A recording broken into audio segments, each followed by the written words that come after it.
Ladies and gentlemen, good afternoon. We're resuming the session.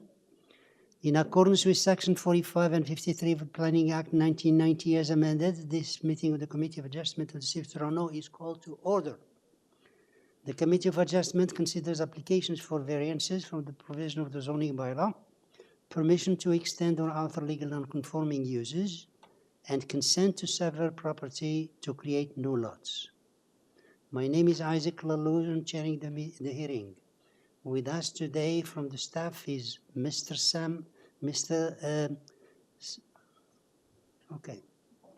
Who we have also, we have Mr. Sam, we have Sam Muzayani, Irving Burjaj, and Patrick O'Keefe, and we also have Simon, who is the Deputy Secretary Treasurer. Land acknowledgement. We acknowledge the land we are meeting on is the traditional territory of many nations, including the Mississaugas of the Credit, the Anishinaabe, the Chippewa, the Haudenosaunee, and the Wendat peoples, and is now home to many diverse First Nations, Inuit, and Métis people.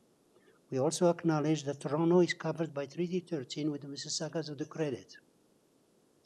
Committee of Adjustment public hearings are now conducted in hybrid, in-person, and virtual format.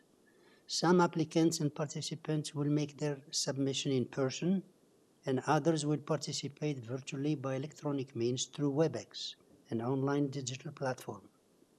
The meeting are also streamed on the Toronto City Planning YouTube channel. Anyone wishing to view the hearing may do so by watching on YouTube. Those who want to participate virtually and have registered in advance will be connecting with their computer, tablet, smartphone, a telephone, and have the option of participating via video or audio only. All virtual participants will automatically be muted on entry. When your item is called, you will be unmuted by the moderator, one person at a time.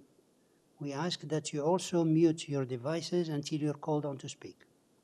Those participating by video appearance will be temporarily upgraded to panelists when your item is being held. During this time, your camera will be enabled. You will only be visible during the 5-time allotted speaking time. At all other times, your video will be disabled and you will be reinstated as an attendee. For those in person and virtual participants, Committee of Adjustment staff will share presentations submitted in accordance with the written submission deadline. Those participating through WebEx are not allowed to use share screen or any other panelist controls during the video appearance. The host will remove you from the panelist role if you fail to respect this instruction. Anybody who wants to receive a copy of the decision of the committee on an application must fill out a decision request card, which are found on the table over there.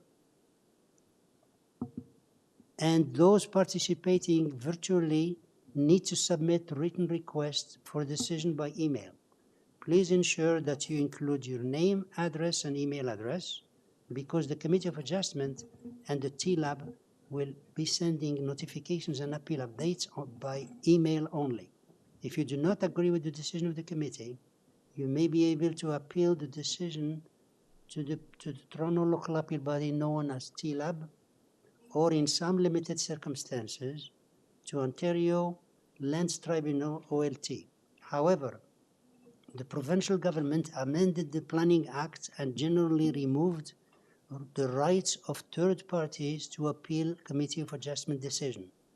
Only the applicant, the Minister of Municipal Affairs and Housing, specified persons and public bodies as termed in and defined in the Planning Act are permitted to appeal decisions of the committee. Appeal instructions are set out at the bottom of the committee of the decision of the committee. The hearing today will be as follows. I will call each item in the order listed on the agenda. Where an application is uncontested,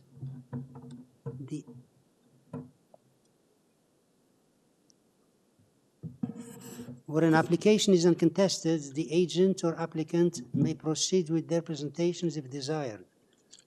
When the committee does not require a presentation, applicants are to advise the chair should they wish to speak to the committee. The committee may ask questions and or take the matter directly for a decision. Each speaker, including the applicant agent, will be given a maximum of 5 minutes to address the committee. I will comment when the 5-minute mark is reached.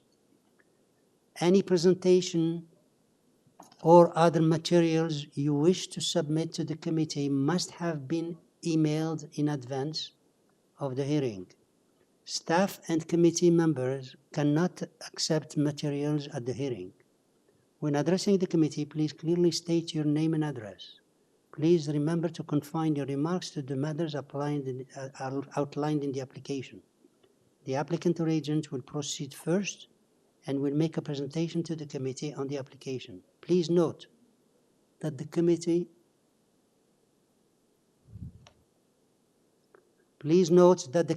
may not entertain revisions to proposals at the hearing today.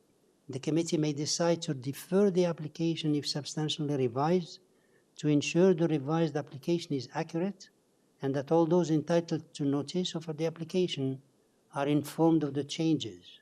Then individuals either in support or in opposition to the application will be invited to speak. Generally, we first call on speakers in the hearing room and then those participating through WebEx. Committee members may ask questions of each speaker at the end of their presentation. When all speakers are finished, the applicant agent has the chance to address only those issues that were raised by the speakers. This will mark the end of the discussion and the application will be taken to a committee for decision. Now, for this afternoon session, we have 3 minutes to adopt, and those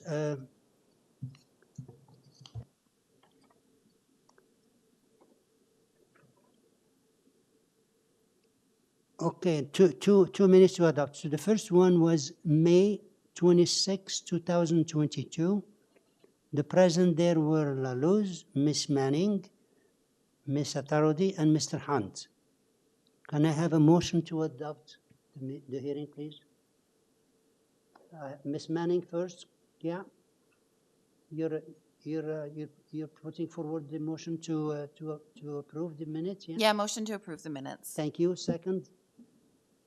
Mr. Hunt seconding. All in favor? Okay. The minutes of May 26, 2022 are now adopted. The next one is January 19, 2023. We have Ms. Sankar, Ms. Atarodi, and Ms. Manning.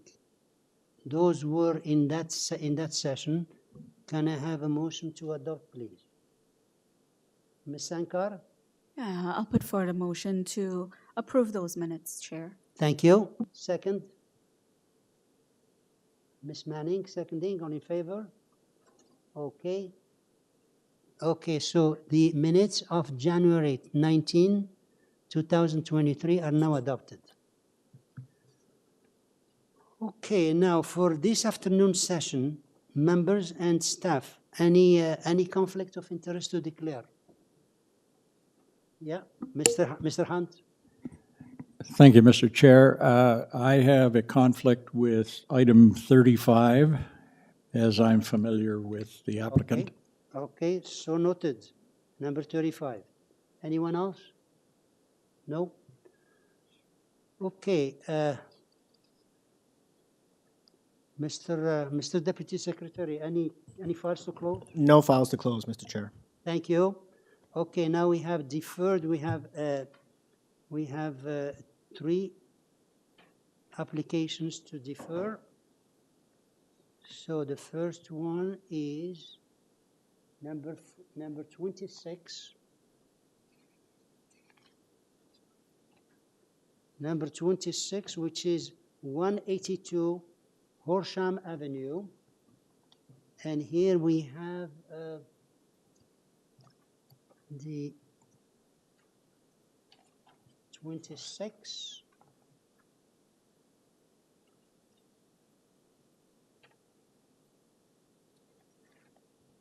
26. Okay, so here we have Mehdi Jen. Are you there? Sorry, 26. No, sorry, 26. Peter Higgins. Sorry, Peter Higgins. Mr. Higgins, are you there? Mr. Okay, as I understand you. Yes, I am. Okay, good afternoon. Good afternoon. As I understand, you're asking for a deferral. Could you please tell us the reason for the deferral? Yes, well, I'm not the applicant, just so you're clear. I am representing the neighbor at 180 Horsham, who has some concerns about the proposal, but mostly we noted that the application, along with the zoning review, referred to the wrong orientation, west versus east, on side yard setbacks. So my understanding is that the applicant themselves were going to be requesting a deferral, Okay, and I was just here to make sure that that happened. okay. So the reason for the deferral is to, Mr. Chair, yeah, can I just clarify if Mr. Higgins represents the owner of this property? It doesn't sound like he does. No, I do not. no. Okay, He'll have to wait when the item comes up. We're doing deferrals now that are requested by the applicants first.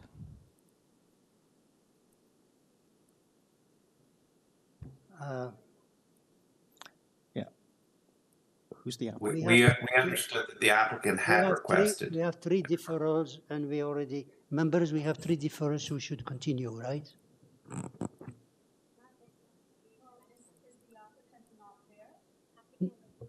No, he doesn't have to be there. Mr. Higgins, is the applicant has to be here? I don't know. I No. don't have to have. There's certainly nothing in the rules about me asking for the applicant. All I know is that there was a mistake made on the either the application or the zoning notice, and so it shouldn't go ahead because they have the wrong information. Right, so, yeah, so what you're saying is the deferral request is to go back and straighten out the application, is that correct? Mr. Chair, Yeah, That is- Peter Higgins That is does correct. not represent the owner. what's that? He represents a neighbor. Yeah, He can, but we have to let the applicant go first. Our apologies. We had Mr. Higgins noted down as the representative of this application. He is not. He represents a neighbor. yeah, so you're representing a neighbor, right? But we have to go to the application. Would you mind holding off until we get the other ones? No, not at all. Thank you. Okay, yeah, because you, as I understand, you're not. Through you, Mr. Chair, I believe we do have the applicant on the call. Right, right. We don't. We do. Yeah, he's not the applicant. He's not the applicant and not representing the applicant. Okay, we'll come back to that. Okay. Through you, Mr. Chair, I've unmuted Bruno Lopez, who I believe is the applicant for this application. Is that- Yes, thank you very much, and I'll try to bring some clarity. Yes, my name is Bruno Lopez from MXL Engineering and Associates, and we are the applicants for this particular project. Okay, and you're asking for deferral for the reasons Mr. Higgins mentioned? Yeah, well, we put the request first. Mr. Higgins is a secondary person that comes to represent the next door neighbor. But yes, the request was done by us. By a mistake, we spoke to community planning. Planning is in favor, fully favor of the project. But however, we noted that there is a mistake in between east and west. Okay. Okay, And so, we'll have to ask a deferral. okay, very good. Okay, so we have no more speakers on this one here. There is no, there is no other speakers, just you people. So can I have a motion? Yeah, Ms. Sankar. Okay, through you, Mr. Chair, I'll put forward a motion to defer this application sine die to give the applicants a chance to correct the mistakes made on the application. Thank you. Thank you. Second? Ms. Manning, seconding, all in favor? Thank you. Okay, so your application is deferred sine die, and you can check with the staff when it's coming back. Thank you. Okay, 91 Glenlong Avenue, application number 27. 27, we have here Andre Grisolia. Are you there? Through you, Mr. Chair, Andre is currently not present in the hearing, and we were not able to get a hold of him just yet. Okay, and how about the owner is not there either? An area, nothing? Not yet. We will continue trying to Okay, get a can hold you, of them. yeah, okay, can you follow up and remind me? The next one is number 29, which is 717 to 733 Mount Pleasant Road. And this is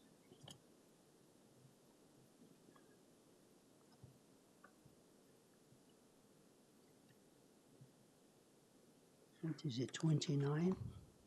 29, okay. 29, so we have Mr. David Bronscale, are you there? David Bronskill, 333 Bay Street, Suite 3400 in Toronto, acting as agent on behalf of the applicant. Thank you. You're asking for deferral. What's the reason? Thank you, Mr. Chair. We are, the panel will note in their materials, there is a letter of concern from the neighbor directly to the north. We did, our client did, I should say, as part of the previous rezoning for the site, have discussions with that neighbor. Given the receipt of that letter of concern, our client would like to reconnect with them and talk through this application and explain it and see if the concerns can be addressed. It was a good conversation at the rezoning level, and they'd like the opportunity to have that conversation here as part of this application. And so would be requesting deferral, Mr. Chair. Okay. All right. Now, before we go there, we have one more person's registered here. Leonard Jerome or Edith Jerome. Are you there?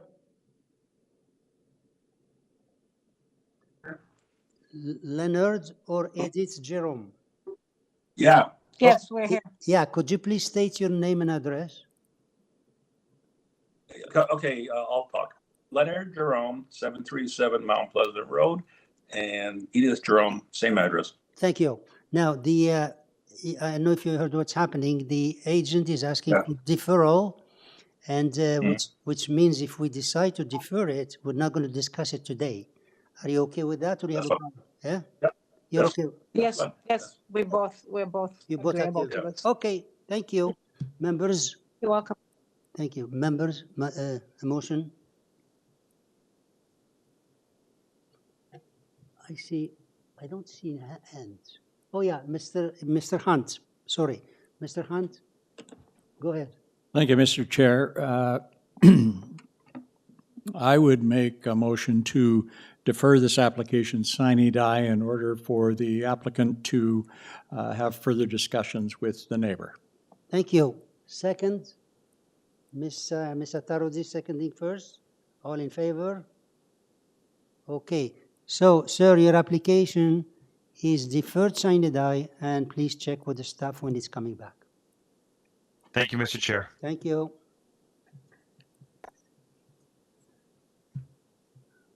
Okay, now we're back to our agenda. And that will be application number 15.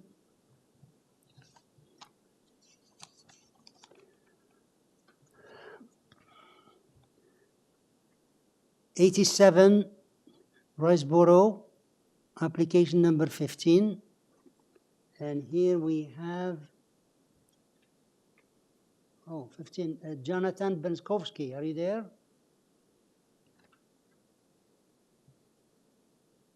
Ready?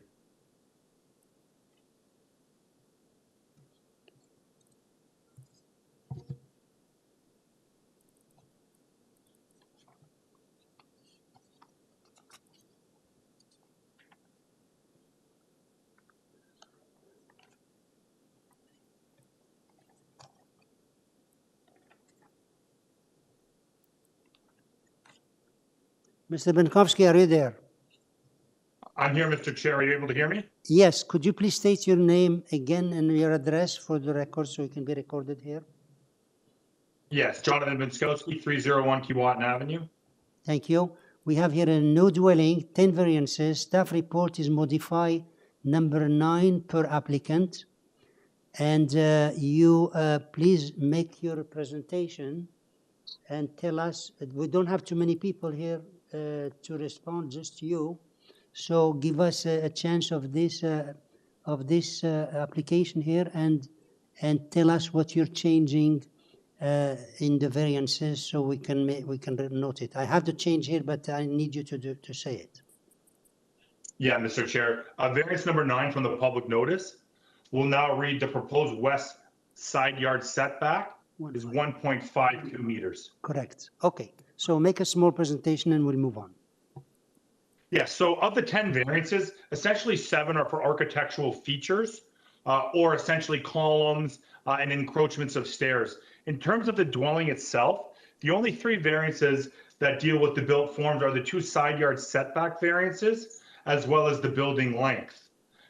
In terms of the balcony itself, that 9.87 meter rear balcony really is expressed as an architectural element in the rear, where a portion of it really is only 2.5 feet wide to access a portion on the adjacent side. This lot itself is some 61 meters or 200 feet deep. So in terms of the building length, as we see it here, the lot itself is able to handle this increase in depth, again, due to the extreme depth of this lot itself.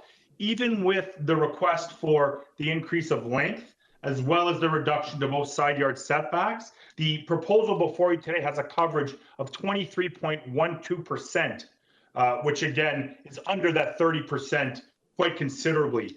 In terms of the side main wall height variance, it's essentially for 0.09 meter request increase on both sides. Again, in my opinion, very minor in nature. And that length also is expressed in 2 ways as it relates to the house to the east, which is on the bottom of the page. That dwelling actually runs deeper than this proposed dwelling here. And if we look to the dwelling to the west, that's actually a shed with an open area. So in terms of the amenity spaces of those dwellings, the amenity space is behind the proposed rear wall of this dwelling, both to the east as well as to the west, which again would be mitigated by, again, that 0.09 meter increase we have in that side main wall height. Again, I think it's a fairly straightforward project, given the size of the lot, as well as the depth of the lot, and what that contributes to the built form. And I'd be happy to answer any questions that the committee might have. Thank you. So the change you made is to application variance number 9, change from 1.22 to 1.5. Is that correct? 1.52, Mr. Chair. Yeah, that's the only change. Okay. Members, any question? If no question, can I have a motion there, please?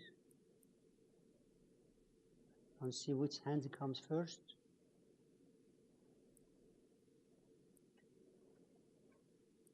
I'm waiting for a hand. Going once.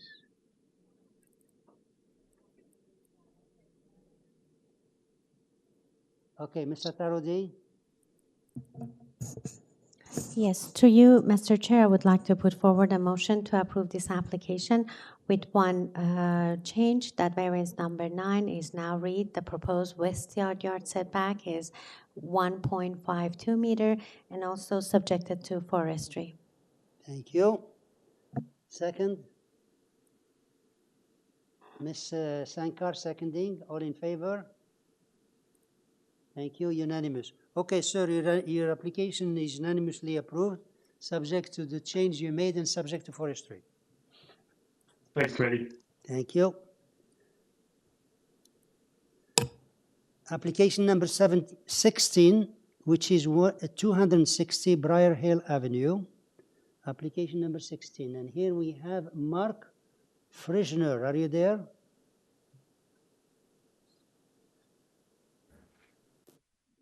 Can you hear me? Mark, yeah. Could you please state your name and address for us?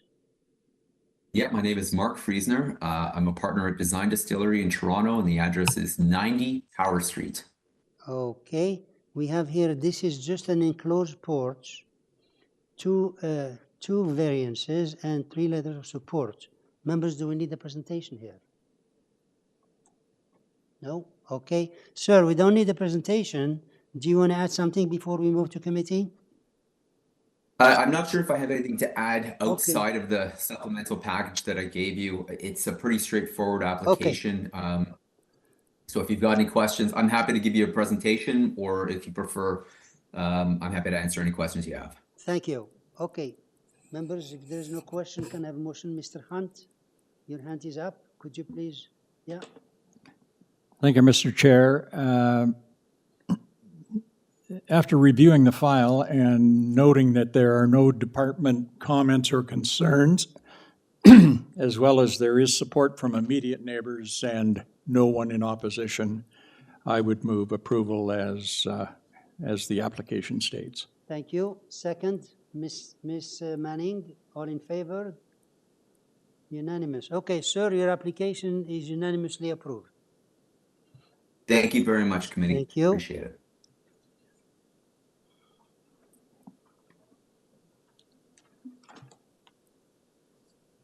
Application number 17, which is 11 Laurel Leaf, application number 11. And this is, we have here application number 17, which is 11 Laurel Leaf. And here I have to look for the name. Kevin Lowe, are you there? Mr. Kevin Lowe, are you there? I'm here. Okay, can you please state your name and address so it can be picked up on the system? Yeah. My name is Calvin Lowe. My address is 3575 14th Avenue. Okay, so this is one variance to legalize basement entrance. Staff report has the front basement walkout shall be screened with soft landscaping. There is a, you know what? Why don't you make a small presentation and cover the variance, which the staff refer to it as the walkout should be screened with the soft landscaping. Could you please cover that so we can move on? Sure. So the bylaw permits for pedestrian entrance to locate in a side or back wall of a detached home. And we are proposing to request a pedestrian entrance locate in the front of the house. So the homeowner have already planted shrub and plants to block any view from the front entrance. Therefore, the walkout will not affect the curb appeal of the street. And I believe our request is minor in nature, is appropriate for the neighborhood. So if you guys have any question, you can direct it to me. I'm happy to answer those. Thank you. Okay. Members, any question? If not, can I have a motion there, please? Ms. Sankar? Yeah, through you, Mr. Chair. It's Double check. It's echoing. Okay, is that better? Yeah. All right, through you, Mr. Chair, I do believe that this is minor and meets the 4 tests. No one's here to speak to this as well, and there's no other staff indication that there's concern. So I'll put forward a motion to approve this application as is. There is a staff report. There is a condition, okay, the front basement walkout shall be screened with soft landscaping. No,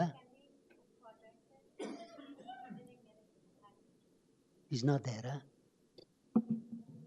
Sorry, is there a staff report? Because I don't have one in my packet. You don't have it, unless Deputy Secretary Treasurer. Members, says so. Is there a staff report there?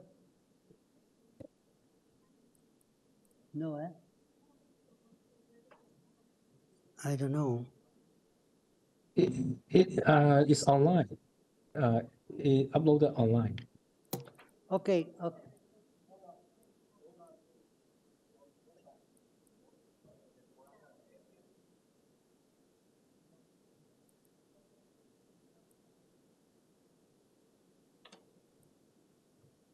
17. I don't know, maybe it's clipped up here for some reason.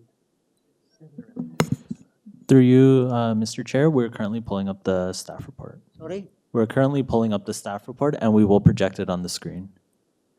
Okay.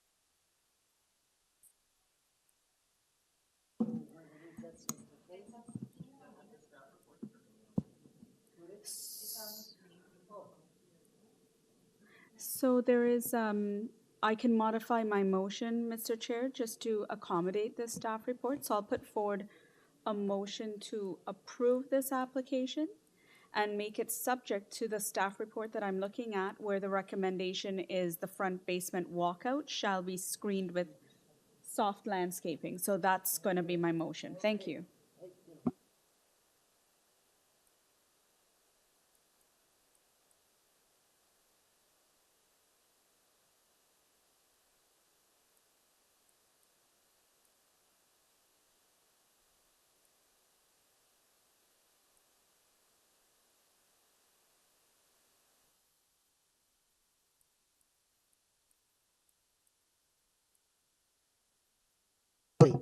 Oh, okay. All right, so this is unanimously approved, subject to that condition of the staff.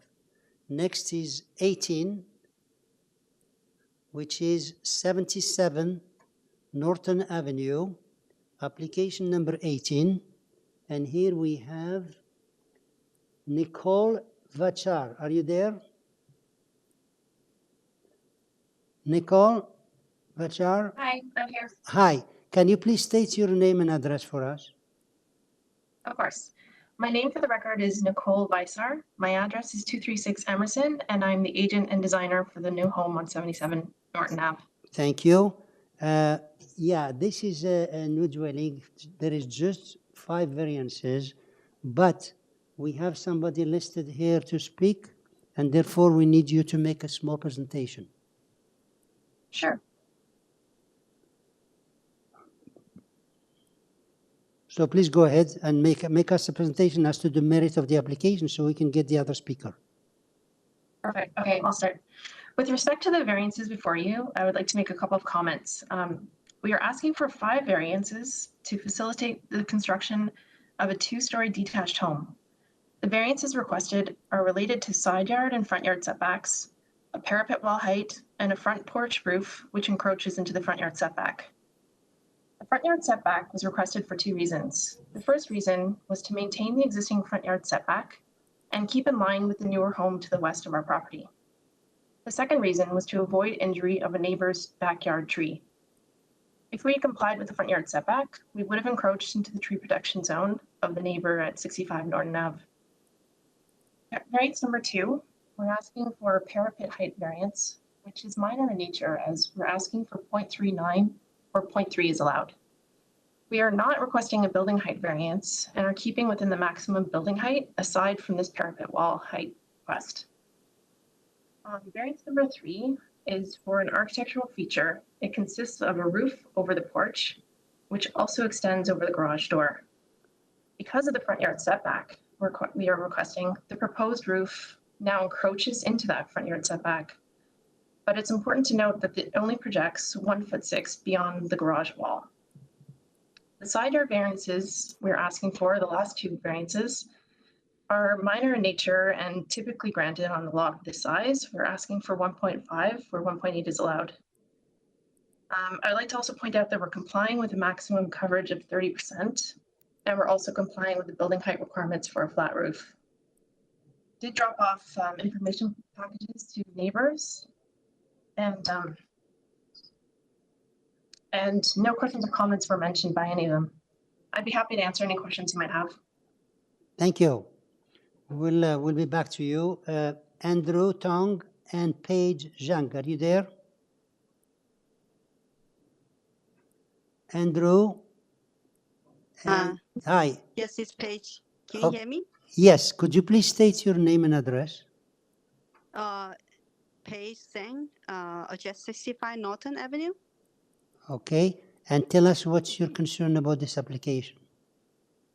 Okay, first I want to thank you for Nico for dropping off the plane.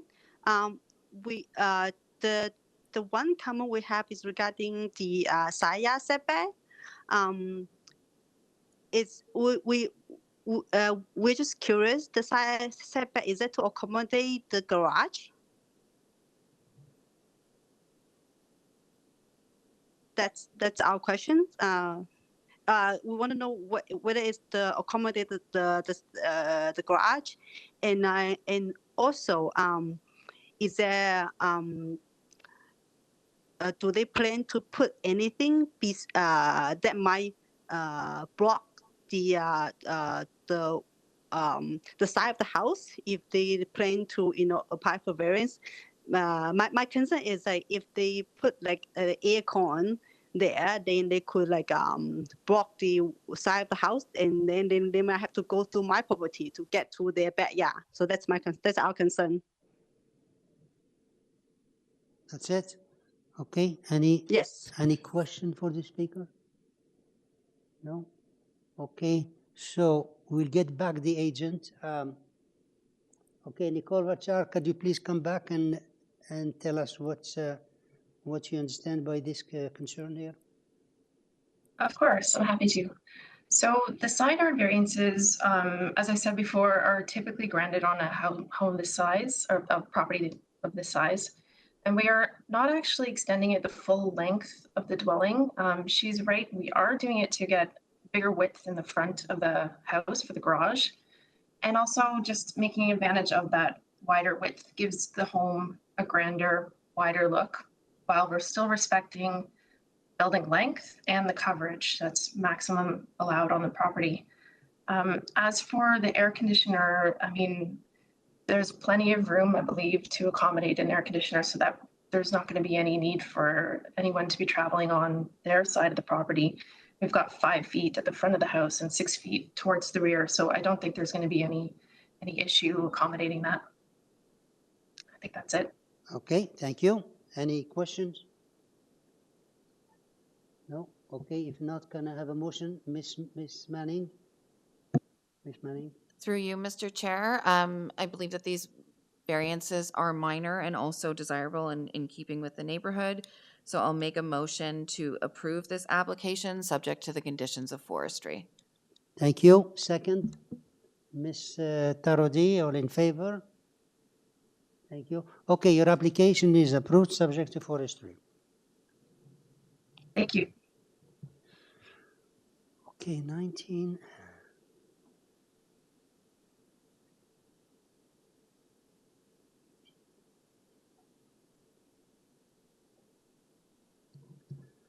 Application number 19, which is 182 Cottonwood, application number 19. And here we have Joel Gerber. Are you there?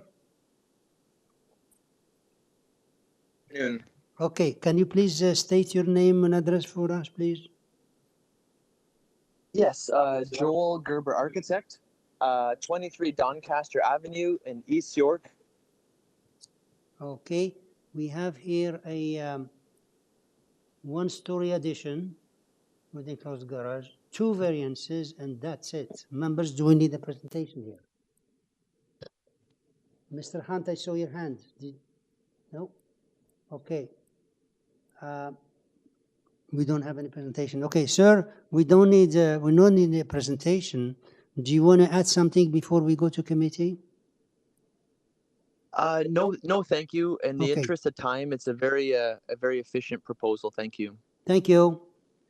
Okay, members, question or motion? Miss Sankar? Yeah, through you, Mr. Chair, I think that this application is pretty simple and straightforward. I'll put forward a motion to approve this application and make it subject to forestry. Thank you. Second? Miss Manning seconding, or in favor? Okay, unanimous. Sir, your application is approved unanimously, subject to forestry. Now, the next one is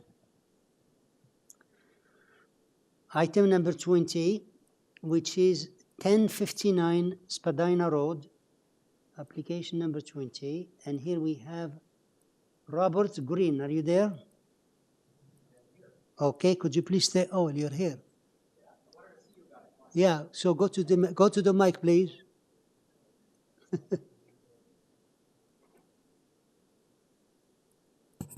Okay. So your name and your address, please, before we move on. My name's Robert Green with CGL Architects and 156 Avenue Road in Toronto. Okay, so here we have alterations, including third story, 4 variances, and we have a couple of letters of support. That's all we have. So you want to go over a small presentation and give us what you have? Sure. There's 3 variances. Go over the simpler one first. There's one variance, I'm not sure of the list on the one that went out, but one relating to front yard landscaping. The reality is that we're not changing the existing condition in terms of the amount of landscaping, soft landscaping. So it's just coming up as an existing condition. The reality also is that this particular house has more landscaping probably than the majority of houses on the street. Variance relating to the rear platform, the requirement is 4 square meters. We're asking for 10.2. We've proposed a privacy fence as part of our proposal, and we have letter of support from both neighbors on that regard. Okay. The final variance is relating to floor space index, and I think it's interesting in this particular case, we've done a lot of research in this regard, is that the majority of houses on this street have their garage and basement at level with grade, which results in a much higher ground floor entry condition relative to the average grade, as well as a taller architectural expression. Our proposal, the existing house at 1059 has its basement below grade, so the existing house appears smaller on the street. So it's in our opinion that the proposed addition to 1059 Spadina Road will respect and complement the existing streetscape from a height perspective, and the required extra additional gross floor area will not have any adverse effects on the adjacent neighbors. That's it. Okay, you mentioned in the beginning that you have 3 variances. My document shows 4 variances.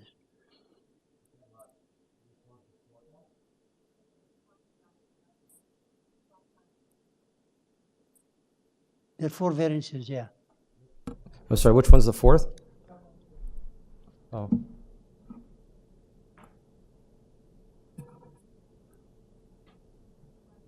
Okay, that's again of the front, I'm sorry, that's again relating to front yard landscaping, which, as I stated in the first comment on landscaping, is we're not changing the existing condition of the front yard. So you're okay with the 4 variances, you're not changing anything? Not changing anything, no. Okay, thank you. Any question? Ms. Satarodi has a question. Sorry? Oh, Mr. Ron, do you have a question? Thank you, Mr. Chairman. Mr. Green, in reviewing the application, I noted that there was a Committee of Adjustment approval on March 23rd, 2000, which approved, among other things, lot coverage variance to 65%. And on your current request, you're asking for 90.96 times the area of the lot. I'm just wondering what's changed since that original approval. I wasn't the architect for that. The work that was done, I believe, was a rear addition and a 1-story rear addition, maybe a 2-story, actually a 2-story rear addition at that time. So this is, in essence, we're asking for a 3rd-story addition at this point. There are, based on our research of prior Committee of Adjustment approvals, in this general area, there's a number of them that exceed the 0.9 or 0.96 that we're at. And again, I think if you look at the streetscape, in our opinion, if you look at the improved front yard, the front streetscape and the proposed third floor is actually set back slightly, so it's actually it falls in line with the existing height of the existing houses and with the height of the existing roofs along that whole street. It's quite similar. So I think we're not asking for a height variance, and I think it's quite reasonable in terms of the existing streetscape. In fact, it'll be an improvement. Okay, any other question? I don't see hands. If not, can I have a motion then, please? Ms. Atarodi? Yes, to you, Mr. Chair, I would like to put forward a motion to approve this application with no condition. Thank you. Second, Ms. Manning, seconding, all in favor? Mr. Hunt, with your hand up or down? Thank you. Okay, your application is unanimously approved and there is no conditions. Great, thank you very much. Thank you.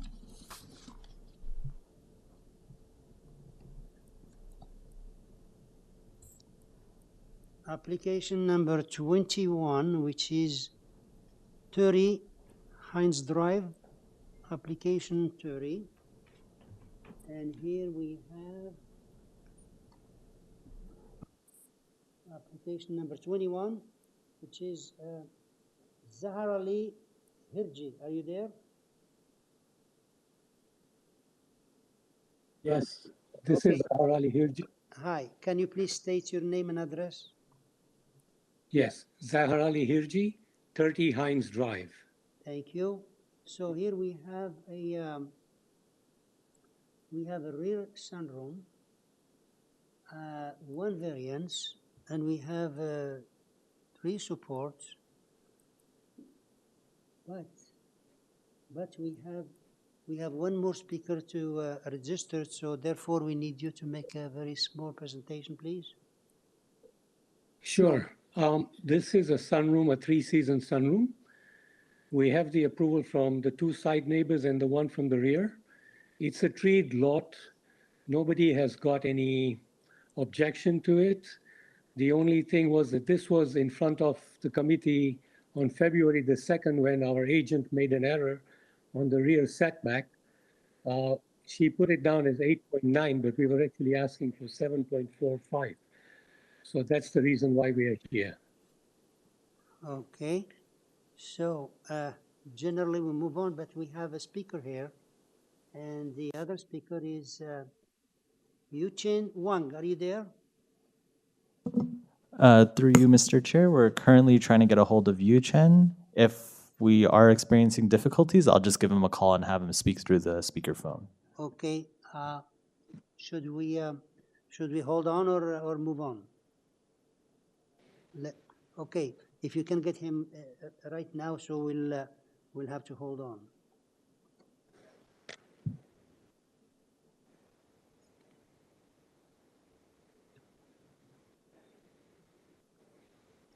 This person was also late registration. He's actually my neighbor who was helping me out with the project.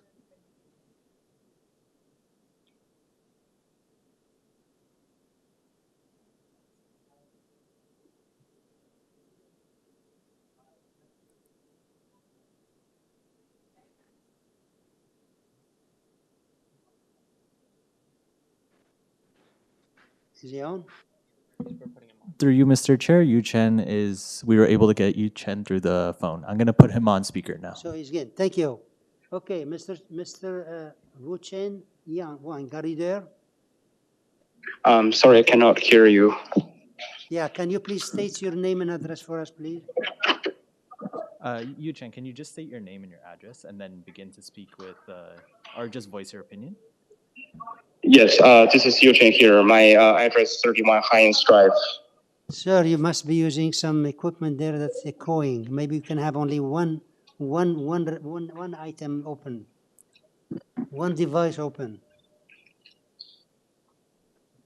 Yu Chen, you're echoing a little bit, but just try to speak a bit quieter and speak directly, okay? Yes, just give me a second here.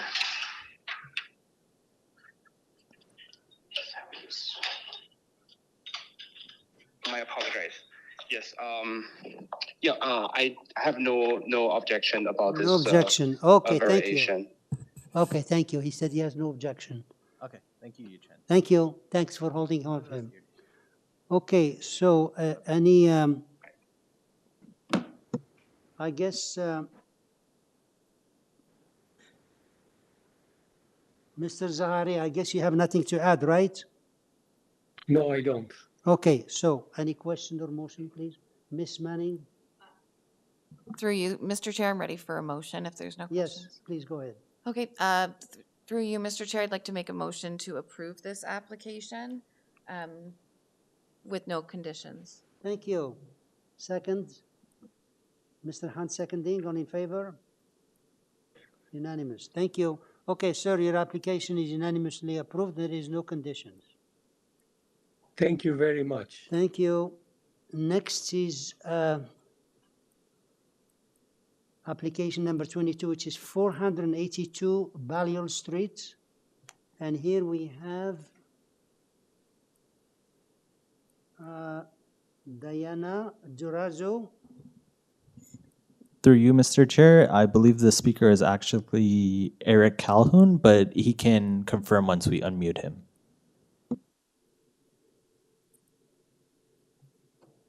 So, I am Eric okay. Calhoun. Okay, hi. Could you please state your name and address for us? My name's Eric Calhoun. I'm with Replacement Design. Our address is 911 Davenport Road. Okay, so you're here for application, which is... We're actually here for a deferral. I'm not sure why that didn't come up at the beginning, but we're looking to defer the application. Yeah, in the beginning we had 3 years, it wasn't 10. I know that the intake technician was aware of it because we were emailing earlier today about the deferral application. So I'm not sure why it didn't show up. What is it? Did you send it in writing or talk to someone? It was in writing, yes. Okay, well, it doesn't matter. So you're asking for deferral. Could you please... We're looking for a deferral. Yeah, since we don't have anybody registered, we'll deal with it. What's the reason for the deferral? Our clients are looking to make significant changes to the design. So it makes sense to resubmit when they've got a better idea of what they actually are going to be building. Okay, thank you. Members, any question or, okay, Ms. Manning? Through you, Mr. Chair, I think that's reasonable and a good expeditious use of the board's time. So I'd like to make a motion to approve this request for a deferral. Not to approve, to defer. To defer, sorry, sine die. Okay, thank you. Defer sine die motion, and Ms. Sankar is seconding. All in favor? Okay, sir, your application is deferred sine die as requested. Thank you very much. Thank you.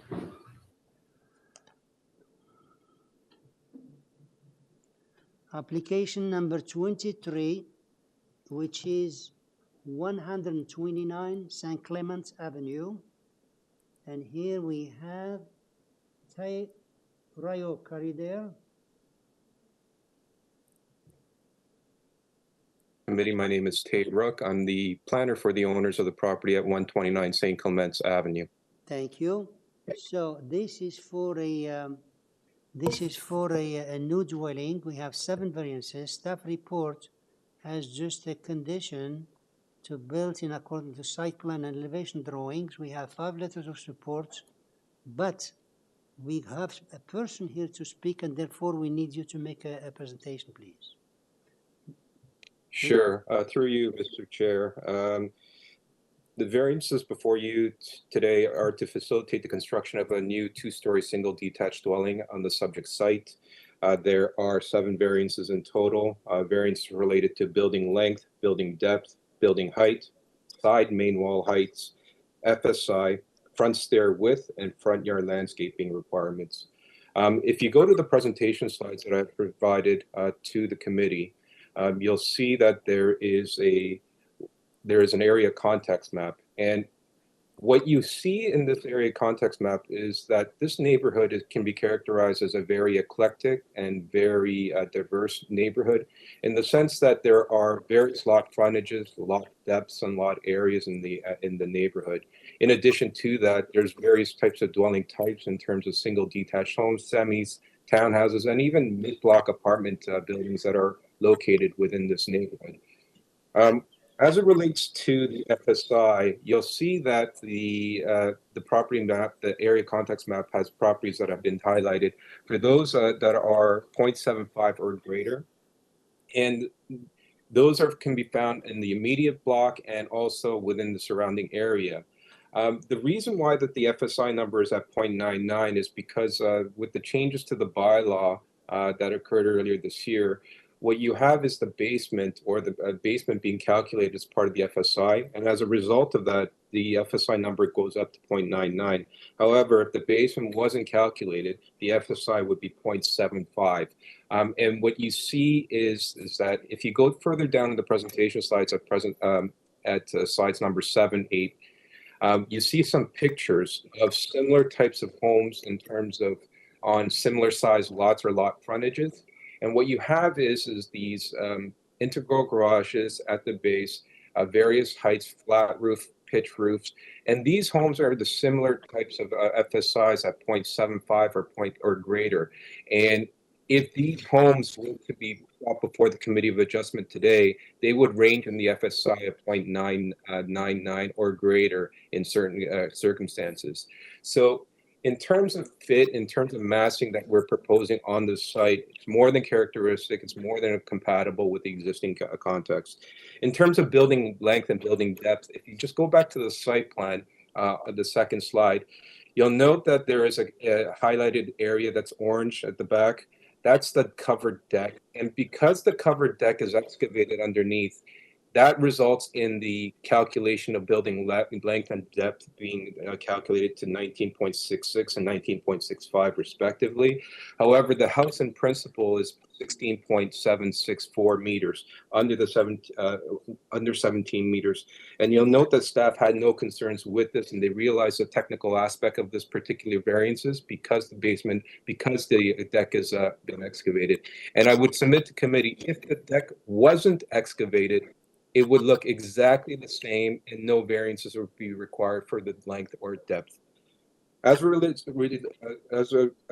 to the building height and sidewall, main wall heights, and if you go to the next slide, you'll see that the area of the roof line, which is the area that's been highlighted in green, represents the 0.5 that's excess of the bylaw requirements. And once again, as shown in the pictures, you'll note that there are very similar types of homes. Those homes that are in those pictures at St. Clements and Castlefield are similar heights, similar main wall heights that are found throughout this neighborhood on the immediate block and the surrounding blocks as well. With regards to the stair width at the front, I would submit to you 0.362 meter. That's highlighted in the orange. If you see the front steps on either side, would be indiscernible from a streetscape perspective, and would not create any impact to the adjacent properties. In addition to that, there is a landscaping variance for the front yard, and you'll note in the pictures and throughout this neighborhood, landscaping is something that is under the bylaw requirements in this regard. The last thing that I would like to mention is if you refer back to the site plan, you'll note that there's a dashed line underneath where the building is located. That represents the existing dwelling that's on the subject site, and you'll note that on the east side, which is at the bottom, the existing dwelling is actually located closer to the east side lot line. And what this proposal has done in a cognizant effort to ensure that the adjacent neighbors are protected or to have some buffer, we ensure that there's no side yard setback variances being requested. Those are my comments. I know there's additional people to talk, and I'll be glad to answer any questions at this time. Thank you. We'll be back to you. We have here registered Steve Riches. Are you there? Okay, could you, oh, you're here. Okay. Please state your name and address for us.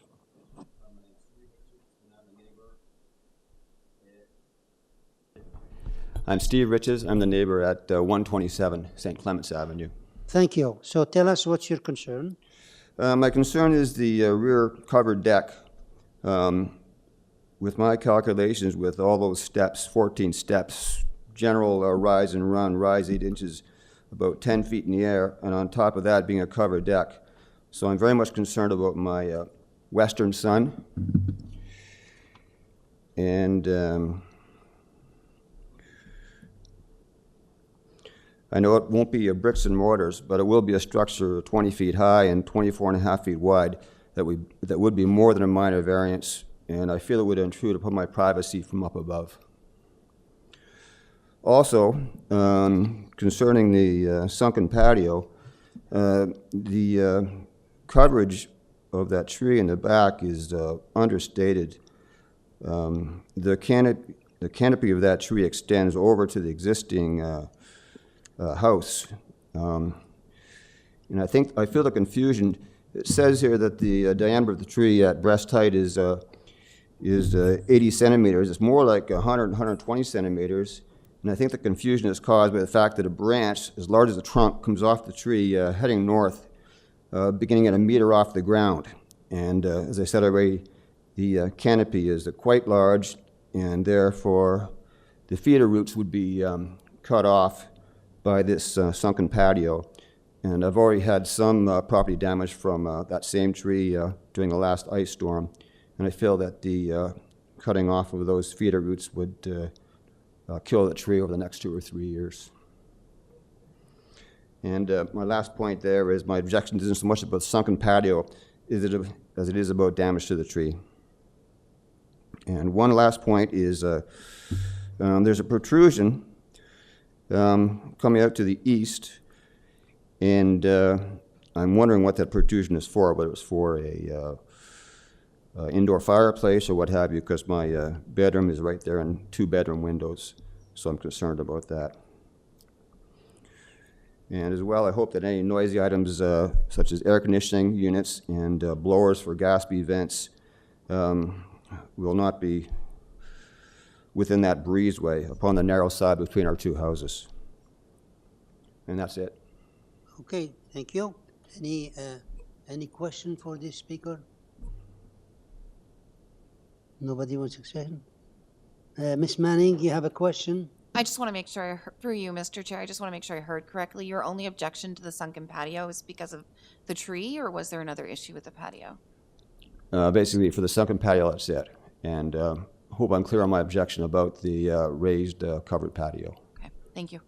Thank you. Any other question? Okay, if not, can I have a motion then, please? Oh, sorry, hold a second. Yeah, hold a second. Sorry. Mr. Tai Rayok, could you please come back here? Yes, sir, I'm here. Yeah, can you address that concern of the neighbor here? Sure. With regards to the sunken patio, as the committee is well aware that the Forestry Department has commented on this application. They have no objections to any of the application. We're not removing any trees. We are required, as subject to the committee in its wisdom approves this application, to apply for a permit to injure or destroy a tree, and we will do that. But in principle, Urban Forestry has reviewed the application. They have no concerns with regards to our proposal impacting any tree health for that matter. With regards to the deck, the covered deck, once again, this is not a variance related to the covered deck. It's because the basement is being excavated under the deck, and that is why we have a variance for building length and building depth. If that deck was not excavated, it would look exactly the same. It would not have any variances, and it would be permitted to be there as of right. And with regards to the western sun that was being commented on, this property is located on the south side of the street, and I would submit to you that as the sun rises from the east and sets to the west, the lack of sunlight or any shadowing that will occur will be projected by other structures or buildings in the area, specifically to the building at 141, which is the immediate adjacent building to the west. And these are shadows that would be either pre-existing or would be within the realm of acceptability within a tightly knit neighborhood, such as where this property is located. We're not introducing any shadows or impacts that would be deemed unacceptable, to be considered inappropriate, or to be considered not minor. This is a reasonable proposal. It is consistent with other built forms that are in the area, that have been approved in the area. And we have been very cognizant and very trying to be very respectful in terms of where the main walls, the front main wall of the house, principal house, and the rear main wall of the principal house are located within the site. And once again, this property the house has been centered on the property to ensure that there is no side yard setbacks.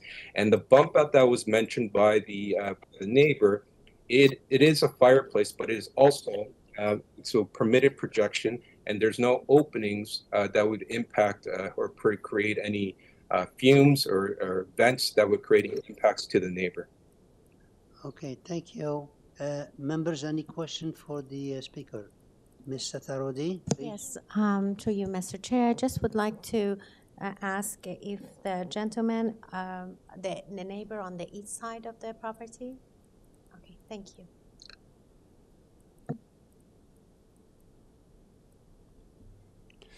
The question was supposed to be for the, we had to ask him before. If you just came up with, okay, I'll allow it, okay. A rebuttal? Yeah, well, generally, when we finish, the question is for the applicant, but she had a question that we missed, so please go ahead. I didn't hear the question. I told him to go ahead and answer. No, I've just asked, I just want to confirm that the neighbor is located at the east side of the property. I am located to the east of the. Yes, that was my question. Thank you. Right. Okay, thank you. So any question for the agent? And if no questions for the agent, I'd like Does that include me? No. If there's no question for the agent, then I'd like to have a motion there, please. It's nice to be in person here, right?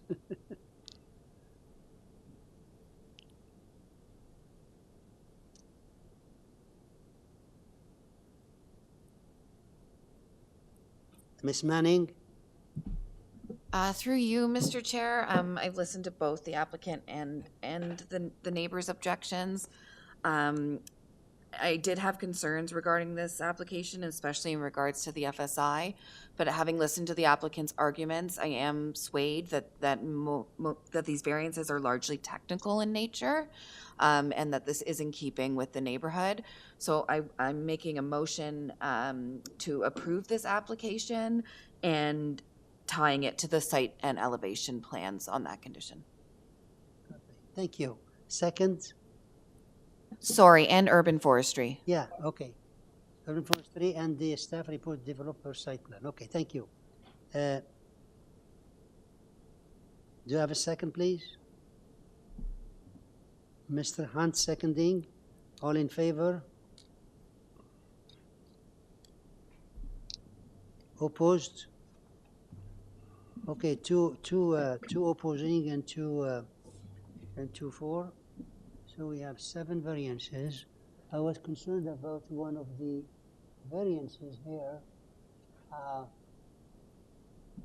but listening to the agent and to his reply to the opposition, I'll move to join the motion to approve the application. So the application is approved subject to forestry and subject to the staff report to build per site plan and elevation drawing.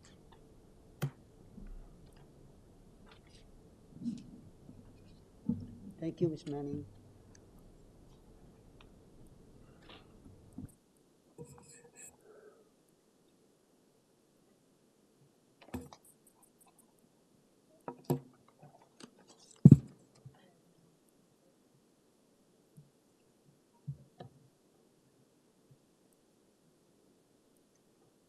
application number 24, which is sorry, break, yeah. Well, before I, okay. Yeah, we'll finish this one, have a break. Application number 24, which is 1 Wood Avenue. And here we have Peter Giordano and Rebecca Muiz. Anyone there?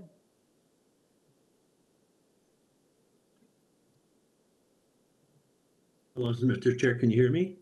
Yeah, could you please state your name and address for us? Absolutely. Peter Giordano, David Small Designs, 1405 Cornwall Road in Oakville. We're the authorized agents and the designers. Okay, thank you. This is a new dwelling. We have 7 variances, 1 letter of support, but due to the question of the 7 variances, could you please make a presentation as to the merit of the application? Absolutely. Can I ask the moderator to put up my presentation and advance it to slide 2, please?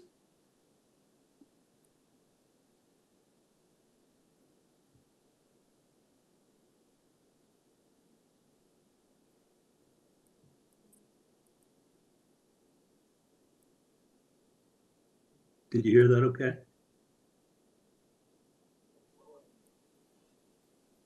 Slide 2, thank you. So the subject property is a trapezoid-shaped property that tapers sharply from the rear of the property towards the front. You'll notice on this slide how a large majority of the properties are very irregularly shaped, creating many interpretive zoning challenges. The adjacent property, number 5 Wood Avenue, is considered a key lot, but you'll see that it's almost 4 times the depth of the flanking lots on St. Aubin's Crescent, and 2 times the size of our lot and our neighbor's lot at number 15 Pembury Avenue. That extreme front yard setback belonging to number 5 Wood Avenue creates a very large front yard setback requirement for our property. Slide number 3, please. Variances 1, 2, and 3 and 5 are related to the house, while 4, 6, and 7 are all related to the cabana. An explanation for each of those items can be found on this slide.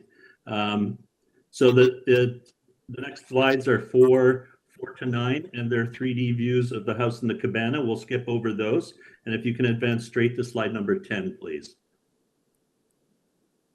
Slide number 10 will show you an as-of-right diagram displaying here how extreme the zoning requirements are for this property, placed on this property on both the house and the accessory structure.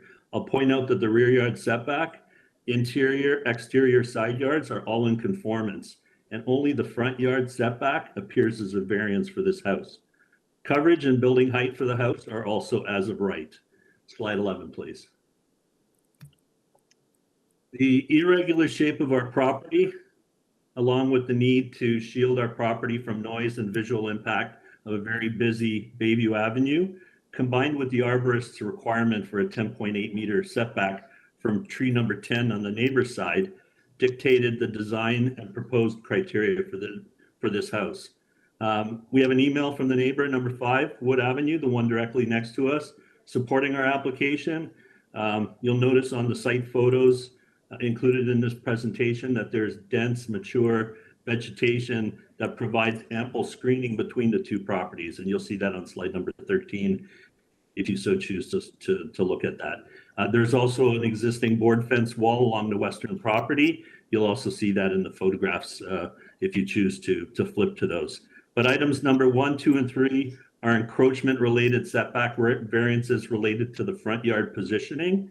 Items 4 and 7 have to do with the cabana, the accessory structure, and the screen wall that's attached to it that assists in screening Bayview Avenue. Slide number 9 will show you the 3D images of the cabana viewed from the rear of the cabana and from the natural grade conditions. So from the rear yard property line, the cabana is only 3.5 meters tall. 4 is allowed. Natural grade drops off quickly towards Bayview Avenue. That's the portion we're wanting to screen. That difference in height creates a sort of a low headroom storage position underneath. We're taking advantage of that just for yard storage underneath. It's only 4'6" in height, but the interpretive zoning classifies that as a story. So they call this a 2-story cabana, even though it's only 3.5 meters from the rear yard side. The tapering flankage yards creates a pinch point for the cabana screen wall. It creates item number 7. All of this said, we support the conclusion that our variance items are minor in nature, appropriate for the property and for the neighborhood. Planning, forestry, and transportation have not expressed any concerns with our application. We hope you agree with our conclusion. With that, I'm available to answer any questions. Okay, thank you. Yeah, we don't have anybody else speaking here. Members, any question for the speaker? Ms. Tarodi? Yes, through you, Mr. Chair. I need explanation regarding variance number 6. The proposed auxiliary building is 2 stories and the permitted is 1 story. Would you please explain the reason? Yes, absolutely. If, again, if you can go to slide number, let's see, slide number 8, please. No, sorry. Slide number 9. Okay, so that's where I tried to describe that from the rear yard and from the private part of the property, that cabana is a 3.5 meter tall cabana. 4 is allowed, so it actually complies to building height. But you'll see that the image in the lower right corner is the grade as it naturally and quickly drops off towards Bayview Avenue. So that's the flankage side yard facing Bayview. That drops off quickly, and you'll see there's a little hatch door in that lower diagram. That little hatch door, it provides access to the space below the slab of the cabana.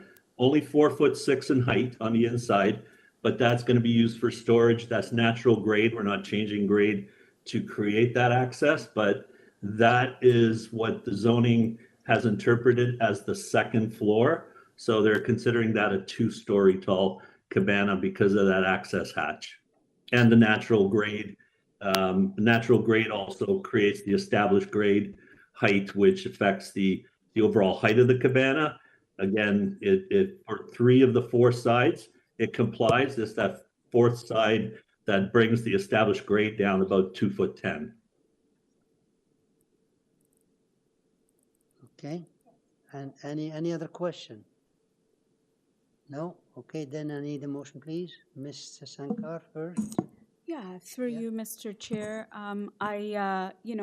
I've listened to the explanations provided by the agent here today, and, I think I understand this application, and so I do believe then that it does meet the 4 tests. So I'll put forward a motion to approve this application with the explanations provided by the agent here today, and I'll make sure that it is subjected to forestry. Thank you. Thank you. Second? Mr. Tarodi seconding, all in favor? Mr. Hunt, for or above? Okay, thank you. So unanimous. So, sir, your application is approved, subject to forestry. Now I have a request for a break, so we'll have a 10-minute break.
Ladies and gentlemen, we're resuming the session, and we're on number 25, which is 60 Summer Heights, application 25. And here we have Mengdi Jan. Are you there? Mengdi Jan. Good afternoon, Mr. Chair and committee members. My name is Rick Leung. The address is 2710 14th Avenue. Thank you. Markham. Okay. This is a new dwelling. You have 6 variances. TRCA said no objection, permit only. Staff report has two. One is the modified variance number 5 that you indicated you want to change. And the rear balcony has a condition and 1 letter of objection, and the councillor has to examine and refuse. Okay, well, we have another speaker here, and therefore we need you to make a presentation. So we'll give you 5 minutes. Please make a presentation as to the merit of your application.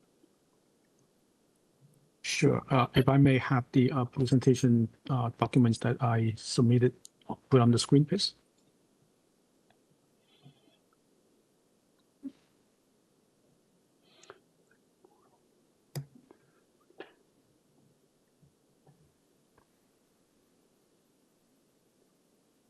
Not this one, the presentation.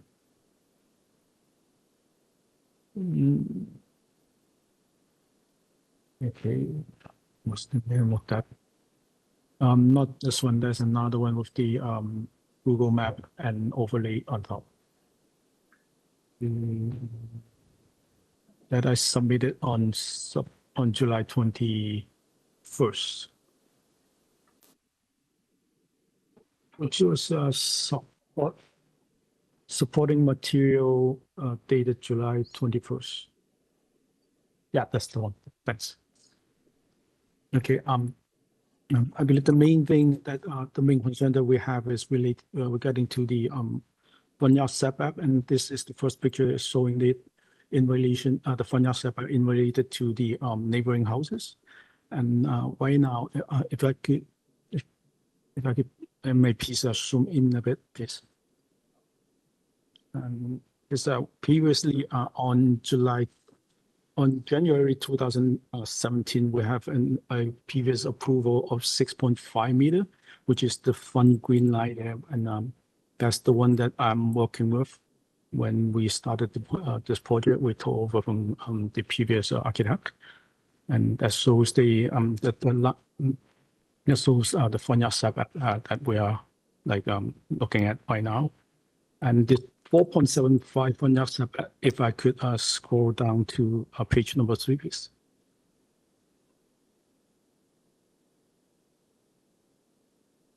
Number 3. One more down. And the 4.75, yeah, this one, please. Thank you. And the 4.75 front yard setback that on the variance item number 6 is the orange portion there. That's the front porch that with the coverage on top. That is what the variance for number 6 that we are asking for. Regarding to variance number 1, the orange area showing because all of our site is on a slope hill. If I could zoom in, please. Could you please zoom in a bit so that I can see the rear porch better? Item number 1 is one up. I'm sorry. Could I have it up on the one with the color highlight? Yes, that's this one. So item number 1 is the area, the orange area located at the southeast corner, which is about 3 meters higher than the ground or the green at the back.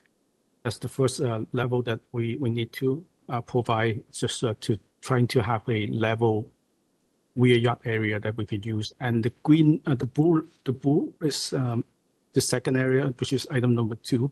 That is about 1 meter drop from the orange area. And then the green area is the actual rear yard garden that we can use. And on the left-hand side or the east, southeast side, though the slope on that hill is not is quite deep at about like 20 degrees all the way downward to the east. And that's why we need item number 1 and 2 to get a level area that our client could enjoy. And item number 3 is the architectural, which is the same as the front yard setback, the porch there over there. And item number 5, we have discussed it with the planning departments, and we also actually reduce it to 9.8 meters as requested by the planning department. And it seems like this is a minor request that we're asking for. Okay, thank you. I'm happy to answer any question. Okay, we'll be back to you after we hear the other speaker. Now, just before we go there, are you changing variance number 5? Yes. Okay. We have. Well, could you please state it and mention it so it will be recorded? Okay. According to the planning report, we from 1579 to what? Yeah. Yes, to 9.8 meters square. Okay, it said here, the staff said 9.72, but that's, so you want to change it to 9? I could go with 9.78 too. Sorry? I could go with 9.78. I believe they have well, the correct number. It said, the staff report said here, modify number 5 rear balcony area from 15.79 to 9.72. So now if you want, if you don't want 7.2, you said you want 0.8, what do you want? I'll go with 9.72, please. You want for 72? Okay. So it's changing number 5 from 1579 to 9.72. So that's the change he's asking to make a change. And of course the staff has a condition on the balcony to build in accordance with the second floor plan. Okay. Now we have here one more speaker, and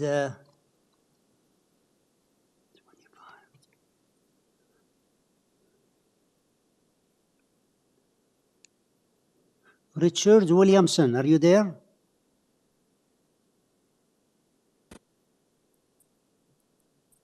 Richard Williamson, is he online? Yes. Yeah. Yes, can you hear me? Yeah, could you please state your name and address for us? My name is Richard Williamson. My address is 62 Sumner Heights Drive in Toronto. Thank you. So please tell us what's your concern about this application. I have several points that I would like to speak to. I did make a submission, a letter of objection, and I'm sincerely hoping that all voting members of the committee have had a chance to review that submission. It looks lengthy, but the majority of it is photographs, which would make it very simple to go through quickly. So my first point is about the requested setback. It's of my opinion that setback is excessive. It does not respect the bylaw requiring a setback of 10.53 meters. The applicant is asking for a setback of 4.75 meters. And to that point, our local city councillor, Shelley Carroll, has submitted a letter to you and asking that this application be denied because of the setback. So as well, when you looked at the plans for the construction of the house, you will notice that there's a wall on the east side, which is what faces my house. That wall will be 10 meters high, 15 meters long. It's going to be black, precast concrete with no windows. That structure will be in front of my windows, and I put in these photographs that you're looking at, that black box that you see overlaying the photos is where the wall would be located. So that 45 foot long wall, 30 feet tall, will be directly in front of my windows due to the curve of the cul-de-sac. So that's my second point. My third point, in my letter of objection, I included many photos of cul-de-sacs in this neighborhood, Bayview Village. There are many new houses built in the neighborhood. And if you examine those cul-de-sacs, you'll notice that none of the new builds project in front of other houses on cul-de-sac. So you can see it right now that you're seeing those photos of new built houses, none of them projecting as far forward as this applicant is requesting. Furthermore, my fourth point, the applicant is requesting to remove a tree in the front yard. There have been many, many trees on Sumner Heights Drive, our street, east of Burbank. It's just a very small street with only 12 houses. So many trees have been cut down, completely removed. We can't lose even one more tree in this area. There's so many that have been cut down by builders. And to that point, a letter on July 20th from Forestry has stated, quote, "They request denial of the Committee of Adjustment application," unquote. So Forestry is requesting that you deny this application. So they've already made that clear.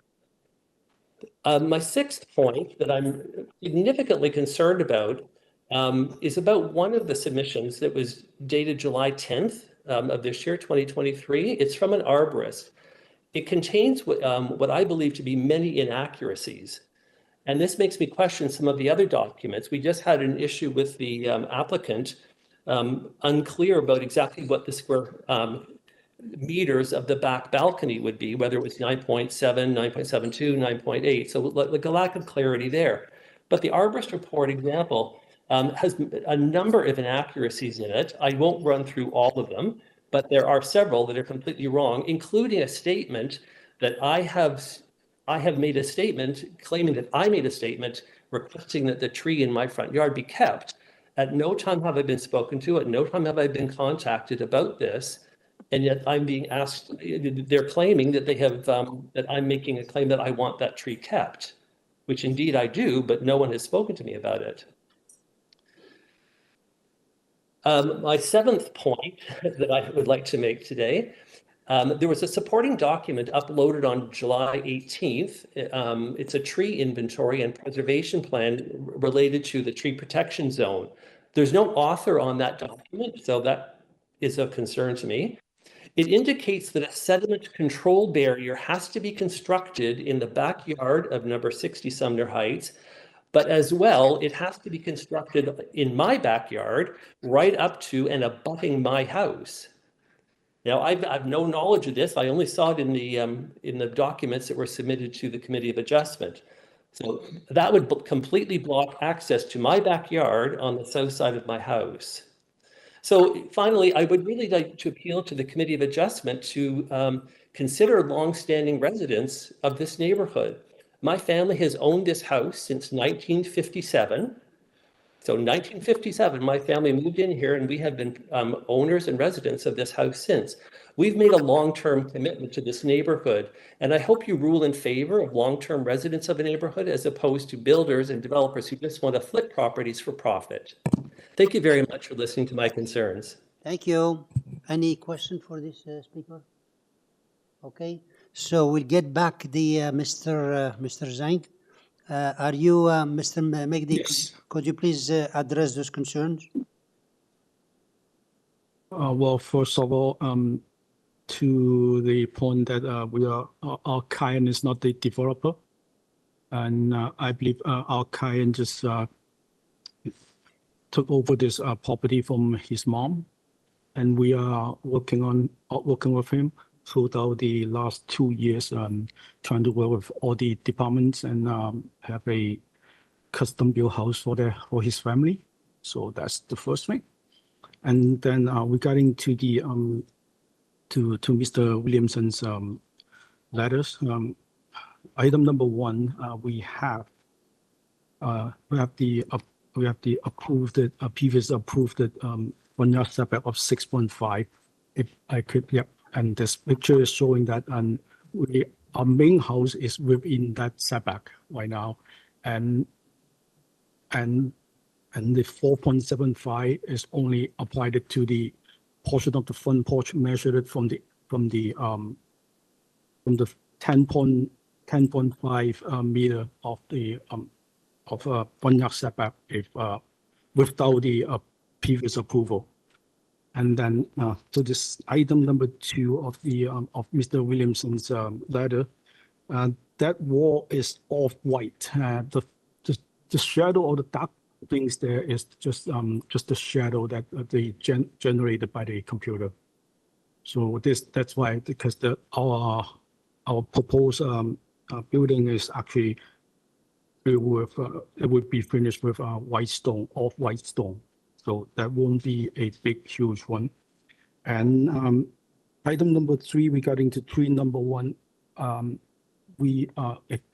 if I could have it scroll down a bit down on to the Arbors Revised, because we have our Arbors Revised our report that not to remove that tree but to protect it.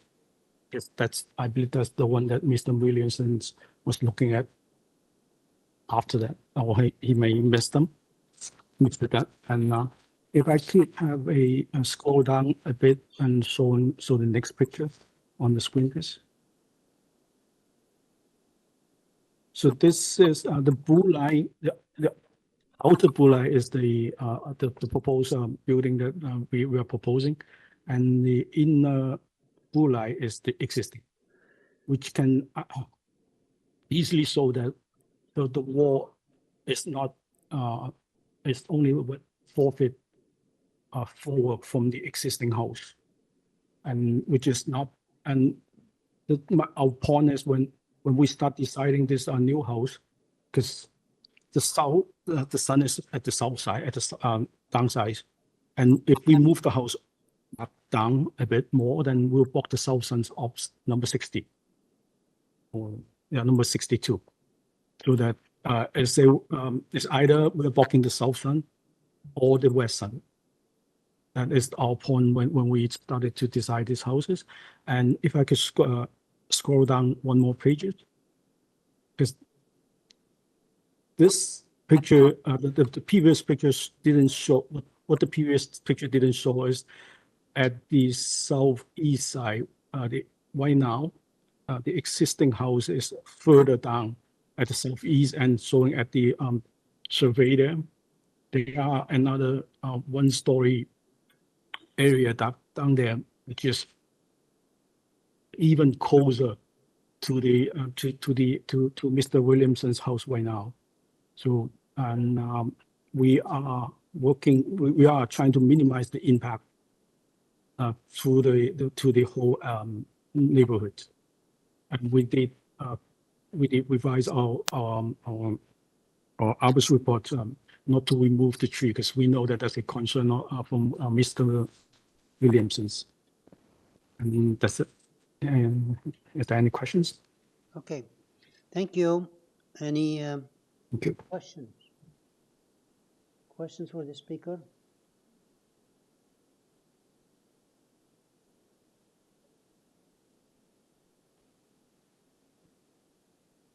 If no speaker, if no questions,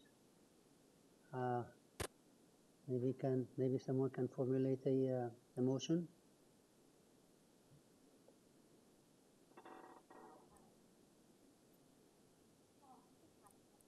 Question, go ahead, please. There's a question here, yeah? Please go ahead. To you, Mr. Chair, I would like to get an explanation regarding variance number 6. I know that in previous committee of adjustment, you granted the approval of 6.5, and now you're asking for more front yard setback. Is that because you mentioned that you moved the whole plan, or is this because of other reason? Would you please explain it one more time? The 4.75 meter is the front porch. Yes. The front covered porch at the front right now, which is just this is more a technical issue, because we covered it more than 50%, so that counts as the front wall. No, if I have it open more than 50, then that would count as a front porch. And No, maybe the my funding question more. was Okay, I'm not, sorry. maybe I just changed my question to this way. Did you modify anything that triggered this front yard setback from the previous time that you bring this application to the Committee of Adjustment? Did you modify this file? What did you change so that the front yard setback is now 4.75 compared to previous We application? did, we did change the front porch. We bring the front porch up a bit forward just to get more space for the living area or the living area at the front, yeah. Because our site is already at a triangular shape, so that's why we need to just get more space like that. He changed it, yeah. Okay. Okay. Any other question? No? Okay, so a motion maybe?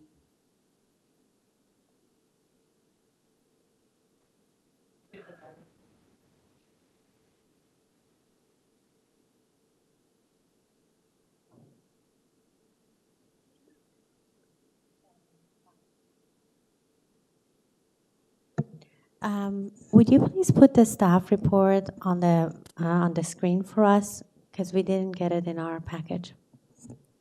Which one you want? The staff report. I have it. Well, it said the staff report here said, well, yeah, the staff report said modify number 5 from 15.79 to 9.72, which he now confirmed.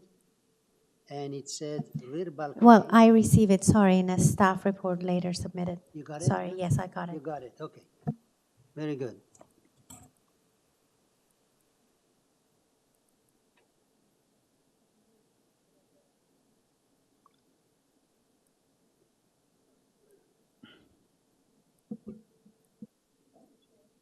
Yeah. Motion? Okay. Okay, Ms. Sankar, please go ahead. Yeah, thank you. Through you, Mr. Chair, I know it's sometimes difficult when we're debating, back and forth, sort of the right thing to do. And in listening to the explanations provided by the agent here today and the clarifications provided, I'm convinced then that, I'm willing to approve this application, and I'm going to put forward a motion to approve it.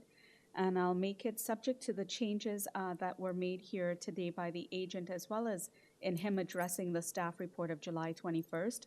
And that is that variance number 5 is now reduced to 9.72 meters. And I'll approve this also subject to forestry. Thank you. Thank you. Ms. Sankar, there is the staff report had also a condition to build in accordance with the submitted second floor plan. That's right. You're okay with that? I'll Thank you. amend it. Thank you. Do I have a second? Second? Second, go, Ms. Sankar? Ms. Atharodi, you're seconding it, okay? All in favor? Opposed? Aye, again. Aye.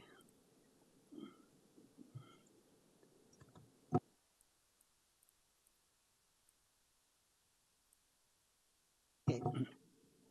Well, I looked at the application and had all the numbers before I came in, and the staff report, and I have to agree with the motion here and the seconder. So so I'll vote for the motion, and we'll approve the application subject to the change was made and subject to the condition of the staff. Thank you. That's it. So your application is Thank you, approved. Mr. Chair, and thank you, committee members. Okay. Have a good day.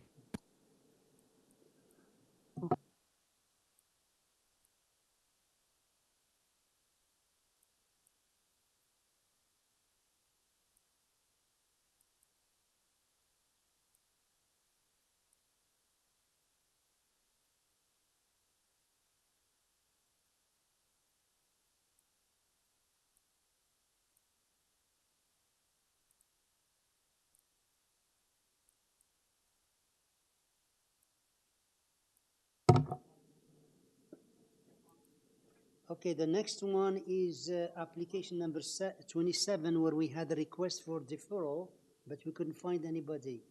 Staff, did we get anybody now? Through you, Mr. Chair, we were unable to get a hold of the applicant or the owner.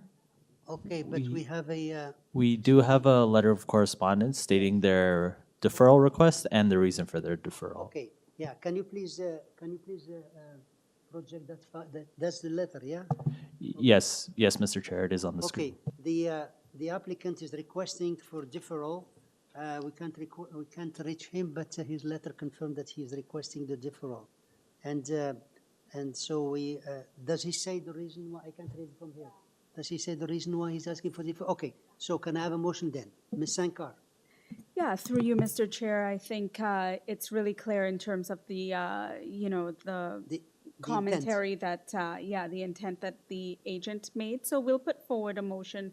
I'll put forward a motion to defer this application signing guide in order for the parties to revise their plans to satisfy the transportation reports as well as the staff reports. Thank you. Second, Ms. Satarode, all in favor? Unanimous. Okay, so the application number 27 is deferred sine die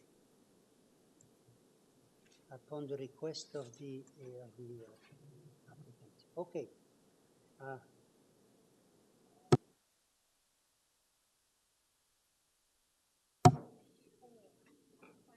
Okay, application number 28, which is 133 Airdrie Road, application number 28, and here we have Nafishe Zandiabadi. Nafishe Zandiabadi, are you there?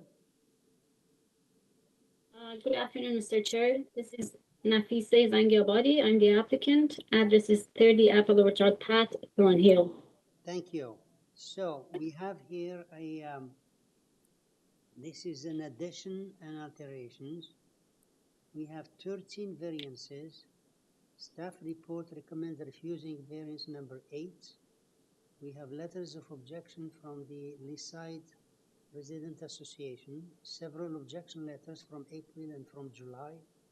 Councillor concerned about side yard setbacks.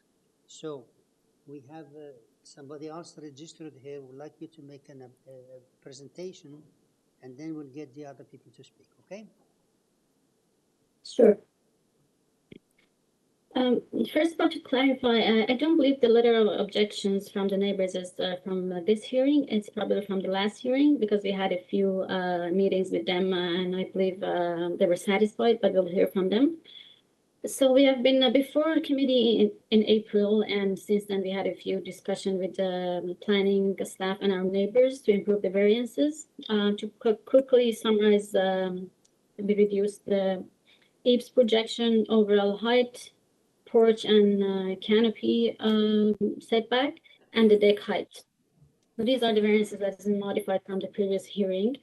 So out of the 13 variances that it's in front of you, most of them are either related to the existing condition or they are technical variances.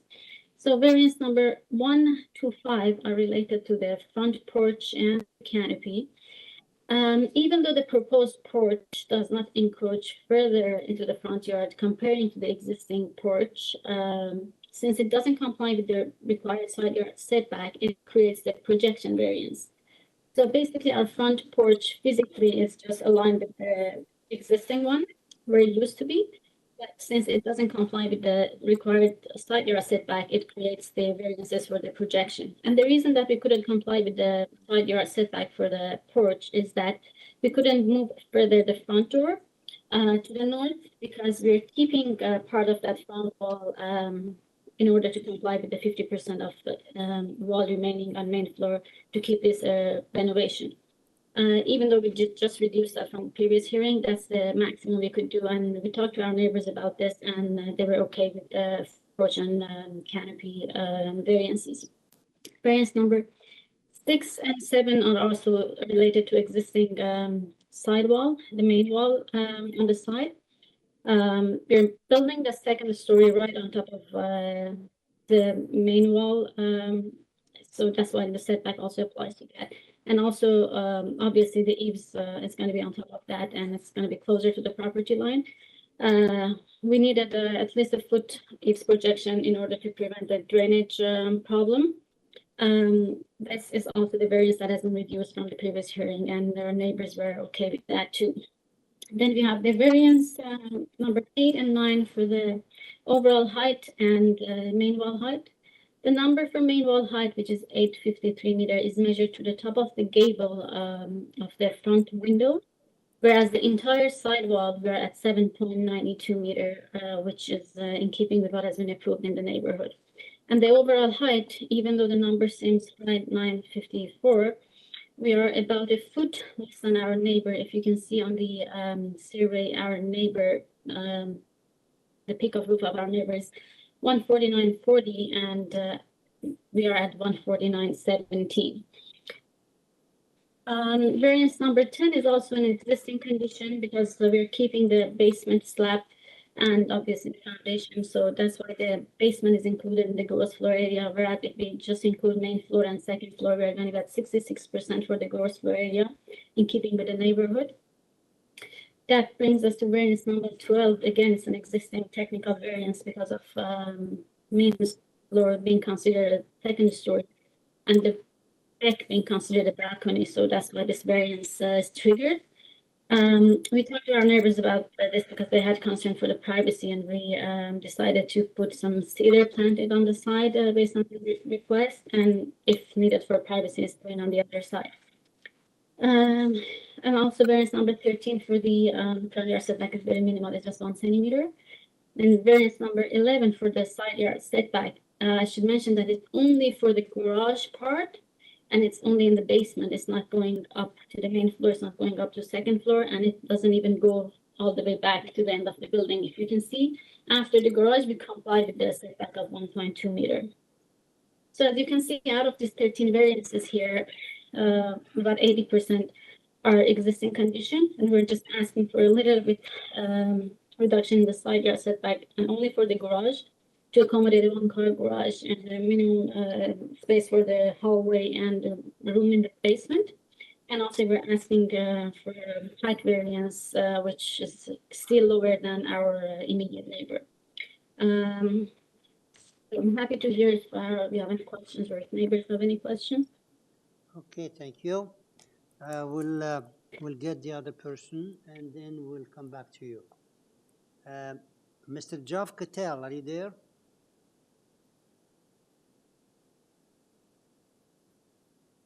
Mr. Katel, are you there? Yes, hello. Okay, please, your name and address to be recorded on the system. Jeff Cattell, the Leaside Residents Association, 1601 Bayview Avenue. Thank you. So please. The Leaside Residents Association provides this deputation to express our strong opposition to this application for the following reasons. First of all, this is the second time that this application has been before the committee. The committee, the first time, deferred the application in order for the applicant to reconsider the application. However, instead of revising the application to make it more reasonable, the number of variances actually has increased from 11 to 13. The magnitude of the variances related to the size, the height, the FOI, and the deficient setbacks has not decreased, and if approved, will be precedent setting. Secondly, there's no change to the street elevation of this proposal. It continues to be a 3-story comprised of an integral garage and 2 floors above it. This extra level accounts for the dwelling height variances, the width, the reduced side yards, and the FSI variances. Thirdly, the design fails to follow the official plan requirements pertaining to the preservation of the character of residential neighborhoods. If you compare the variances proposed now with those in July, as I said, actually the number has increased. Some of them a lot of them are the same. 4 of them are the same. There's a slight reduction in a few, but the really significant variances, like building height, you're looking at a full 9.54 meters, which is a full meter above the permitted. The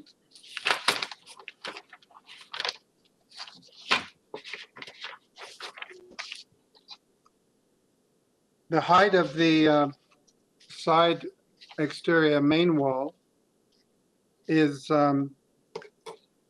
above the allowable. The FSI is at 0.904 times the area of the lot. That's an incredible 50% higher than allowable. The platform at the second level is an incredible 14 meters, where 4 meters is allowed. Sorry, a plant pot isn't going to mitigate that kind of impact on privacy. The side yard setback, again, 0.69 in a 1.2 meter allowable. So in closing, there's no improvement to this submission from the previous one. The number of proposed variances is still great. The size of the dwelling is too big for the lot. There's no way this proposal fits the character of the neighborhood or the size and magnitude of the house. This is an established neighborhood with a character. It's not in keeping with the intent of the bylaws or the official plan, and does not meet the 4 tests for approval. The staff report recommends refusal of at least one of the at least the height, and the FSI should be refused as well. And there's also a letter from the councillor recommending refusal. Thank you very much for the concerns. Okay, any question for the speaker? Okay, so we'll get back the agent. Okay, Ms. Nafizeh, could you come back, please, and address those concerns? Yes, sure. First of all, just want to clarify that none of our neighbors had any objections and showed up, because we had a few meetings with them and we modified the drawings as per their request. And the variances that the gentleman is addressing, as I said, most of them are technical. I'll go through them one by one. The FSI, as I said, it's high because the basement is included in that. And the reason is that the level of the basement, based on the new change in the zoning bylaw, it considers the basement as the first story. And we cannot change the level of a basement. It's an existing house. It's a renovation. We cannot just change that. If it was a new house, yes, definitely we would have changed that. But in an existing house, we cannot change the basement slab. And this also leads us to the variance of the platform. The platform physically is on main floor. It's not on second floor. And the reason it's having the variance of balcony, it's because the main floor is technically considered a second story. So, and we comply with the finished first floor height, therefore we comply with the deck. There's no variance for the deck area itself, and there's nothing on the second floor that creates the balcony variance. Then just asking about the height, we reduced the height as much as we could. As I said, we're just about a foot lower than our immediate neighbors. But since they still have concern about that, I'm okay to reduce the height to 9.38 meters, which will be within the area characteristic in the area. 9.25 to 9.3540 has been approved, so we're going to be within that range, even though we're right now lower than our neighbors, but I'm willing to reduce that height. And then it has a comment about the size of the dwelling. If you can see on the site plan, we're exactly aligned with our neighbors in terms of length. Setback, we're same as our neighbors on the north side. And as I said, our setback is only for the garage part to accommodate a one-car garage. On main floor, second floor, and the rest of the house at the back, we comply with the side yard setback. There's no length variance, no depth variance, no landscaping variance. GFA, FSI, as I said, is 66%. exactly as what has been approved in the neighborhood. So the massing of the house is actually within the character of the neighborhood. And we're not proposing anything further. The reason that the numbers are high, as I said, is most of them technical because of the house and the level of the basement that we cannot change, considers the house a 3-story. So I'm happy to answer any questions if you have. Okay, when you say, I'm willing to change this, I'm willing to change that, we, as you know, excuse me, as you know, we don't negotiate here. You tell us what you, Yeah. want. Tell us which variance you want to change to what, and we'll make our Variance decision. number 8 What's that? for the overall variance number 8 for the overall height to reduce to 9.38. 938. Yes. And that's with the minimum garage height of 7 feet. Yeah, this is the recommendation, this is the one that the staff asked to refuse it. Is that correct? Yes. Yes, okay. So you don't want to remove it, you want to change it to what? We want to reduce it to 9.38. Okay. And I should mention, our garage height is minimum 7 feet. Main floor width is going to be 9.5, second floor 9, and we need a minimum space at top of the roof for the installation. Okay, That's let's the see. minimum we can do. Okay, let's see, excuse me, let's see what questions we have for you. Members, Sure. Ms. Sanka, Ms. Attarodi, you have a question. Yes, to you, Mr. Chair, I have a question from the applicant. When you reduce the building height 16 centimeter, does this reduction also affect variance number 9, the height of the side exterior main wall? Yes. So if yes, would you please provide us the number? Give me one moment. Proposed height is 8.53, right? The applicant reduced the overall height of the building. So my question was, does it affect the height of the south exterior main wall too? Good question. Yeah. North and south. It's going to reduce it to 8.06. And as I said, it's on to top of the gable on top of the window.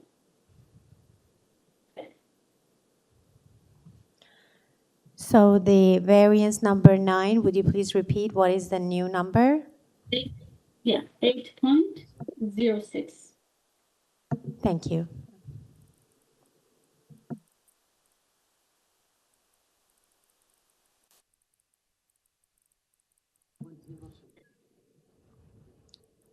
And number 8, you want to change it to 9.38.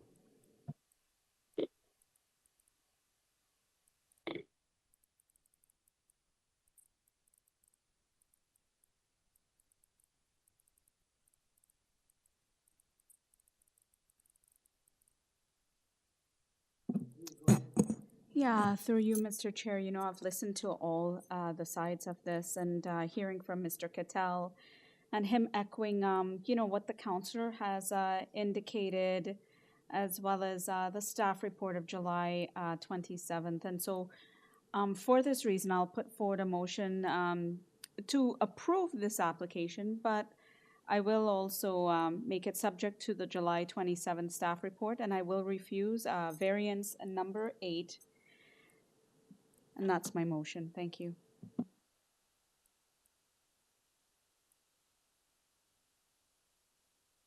Oh, sorry, and amending number 9 to 8.06 meters. Thank you.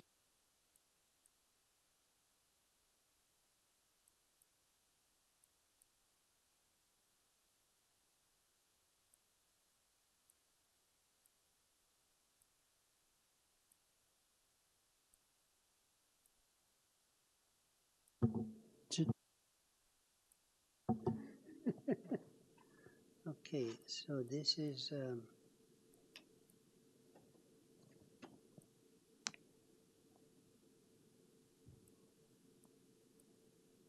okay. With those changes, I'd like to vote for the motion and approve the application as mentioned by the member, which is number 8 refused, and number 9 changed to 8.06. And that is that's the motion, and I join the motion and approve it, okay? Did you get that, Miss?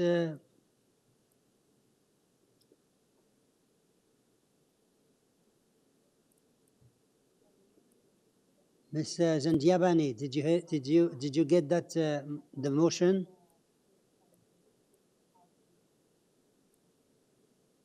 Nafishe Zandiabani, your application is approved, subject to removing number 9 and change number 8 and changing number 9 to 8.06.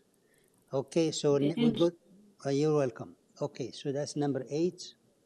Number 9 is gone, and number 30.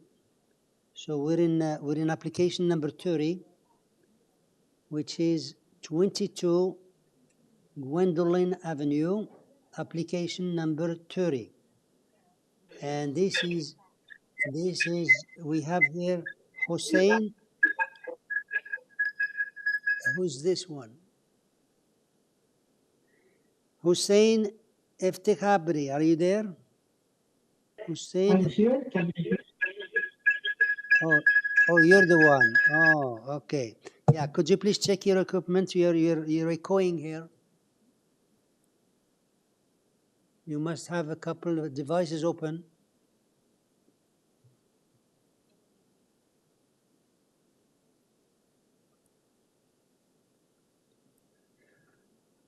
We're calling again Hussein Istikbari. Are you there? Through you, Mr. Chair, it appears Hussein has left the hearing. I believe he's rejoining. What's that? He's left the hearing. He I, left. I believe he's resetting his equipment and he's I getting. see. Okay. So we'll give him a few minutes.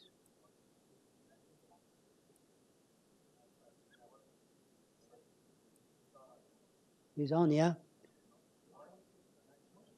Okay, could you please remind me when we come there? Okay. Okay, we'll go to the next one.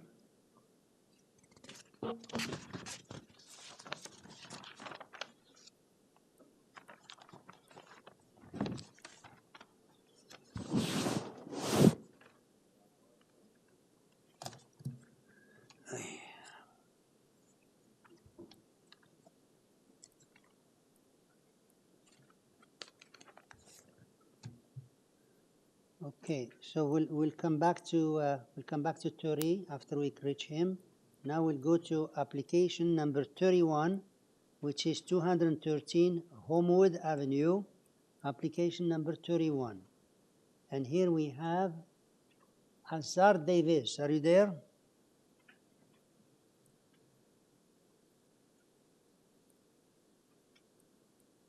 Azar Davis?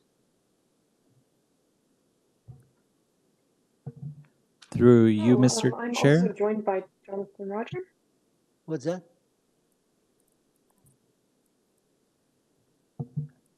Sorry, Mr. Chair. I believe I just cut off the applicant. I have unmuted them and they can speak. I don't know who's speaking. Who's talking? You? Hi, this is Azar Davis. I'm here on behalf of the owner, Dr. Lev Kirshen, for 213 Homewood Avenue. Okay. All right. Now, we had a problem with the system with the record. Could you please state your name again and your address? My name is Azar Davis. I'm located at 20 Maud Street in Toronto, Ontario. Thank you. Okay, this is an application to legalize and maintain one-story rear extension. It was deferred before. We have lots of correspondence. And here we have 3 variances. Staff report recommends refusing the application, and we have 1 letter of objection. So please tell us the merit of your application so we can call the other speakers. We have lots of speakers waiting to talk. 1, 2, 3, 4, 5, 6. So please tell us the merit of your application. If I may interrupt for a moment, Jonathan Roger, also from Zelenka Grandma, will be speaking to this application.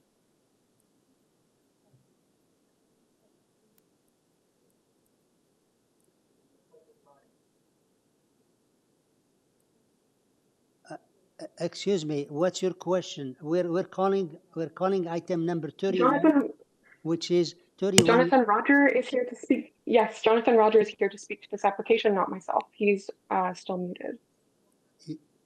We're hearing application 213 Homewood. Are you for that one or not? Yes, but I will not be speaking to this application. Jonathan Roger, who is also on this call, will be. Okay, so who wants to speak for it? I don't. Roger here from Zelenka Oh, Preamble Jonathan as well. Roger. Okay. Please go ahead. Sorry, I was muted, so I do apologize. We represent the owner, Dr. Lev Krishin, and I'm joined virtually by the owner, the project architect, Pavlo Turco, and Ozzer, who just spoke to from Zelenka Preamble. We prepared a presentation. I'm hoping that might be able to go on the screen if that's possible. And I'd just like to run through those slides. Okay.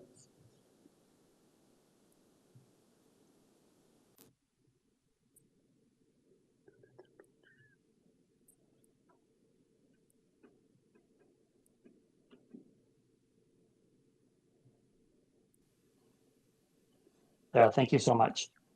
So the requested variances are with respect to the permitted maximum lot coverage, building depth, and building length as a result of an existing rear building extension delineated in red on Figure 1, as you can see before you.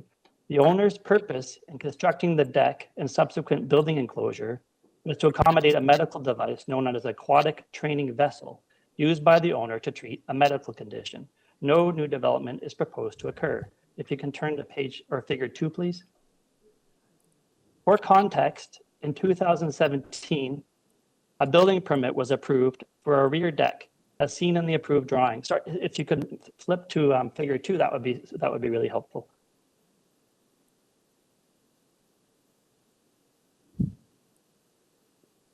Thank you so much. So as I was saying, a building permit was issued in 2017 for a rear elevated deck, as seen in the approved drawing on the left-hand side. The approved deck included an extension of the dwelling's roof to act as a canopy and a partial wall enclosure on the westerly elevation, effectively enclosing the deck on 2 out of 4 sides. In 2021, the deck was enclosed by constructing the remaining 2 walls on the east and south sides of the deck, as well as a minor extension to the canopy and westerly wall to fully enclose the area. But the overall 5.13 meter depth of the deck remained the same. If you can move to Figure 3, please. The enclosure triggered the need for the requested variances, as the area now forms part of the building envelope. Figure 4, please.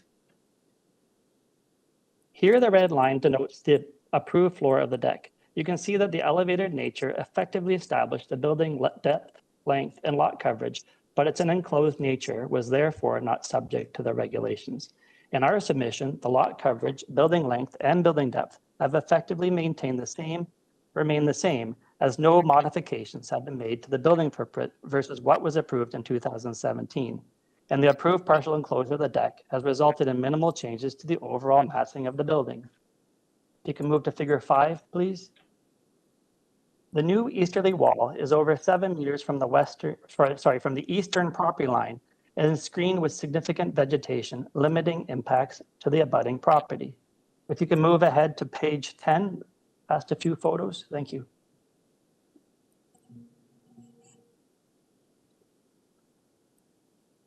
Keep going to page 10. One more there, thank you so much. As a response to the staff report that states that the variances are at odds with the established character of the neighborhood, we'd like to reiterate that this extension is 1 story and is not the full width of the building, making it fully obscured from the streetscape. We also note that this condition has been existing since the summer of 2021, and no significant impacts to the abutting properties or general neighborhood area are known. A review of aerial mapping demonstrates that the conditions on the subject lands are not dissimilar to that of properties in the immediate area that are subject to the same zoning standards. If you can move to Figure 11, please. In our review of planning approvals in the neighborhood, the requested variances are generally consistent to that of the existing conditions seen on nearby properties, with permissions for similar maximum lot coverage, building length, and building depth. In our opinion, the requested variances meet the 4 tests of the Planning Act, including meeting the intent and purpose of the official plan, which seeks to protect and reinforce the established neighborhood character. We saw the letter from the councillor requesting that the committee refuse his application unless the applicant agrees to work with city planning to reduce the building length and depth and to reduce the lot coverage down to 32%. The requested minor variances are to recognize the existing rear building extension constructed in 2021.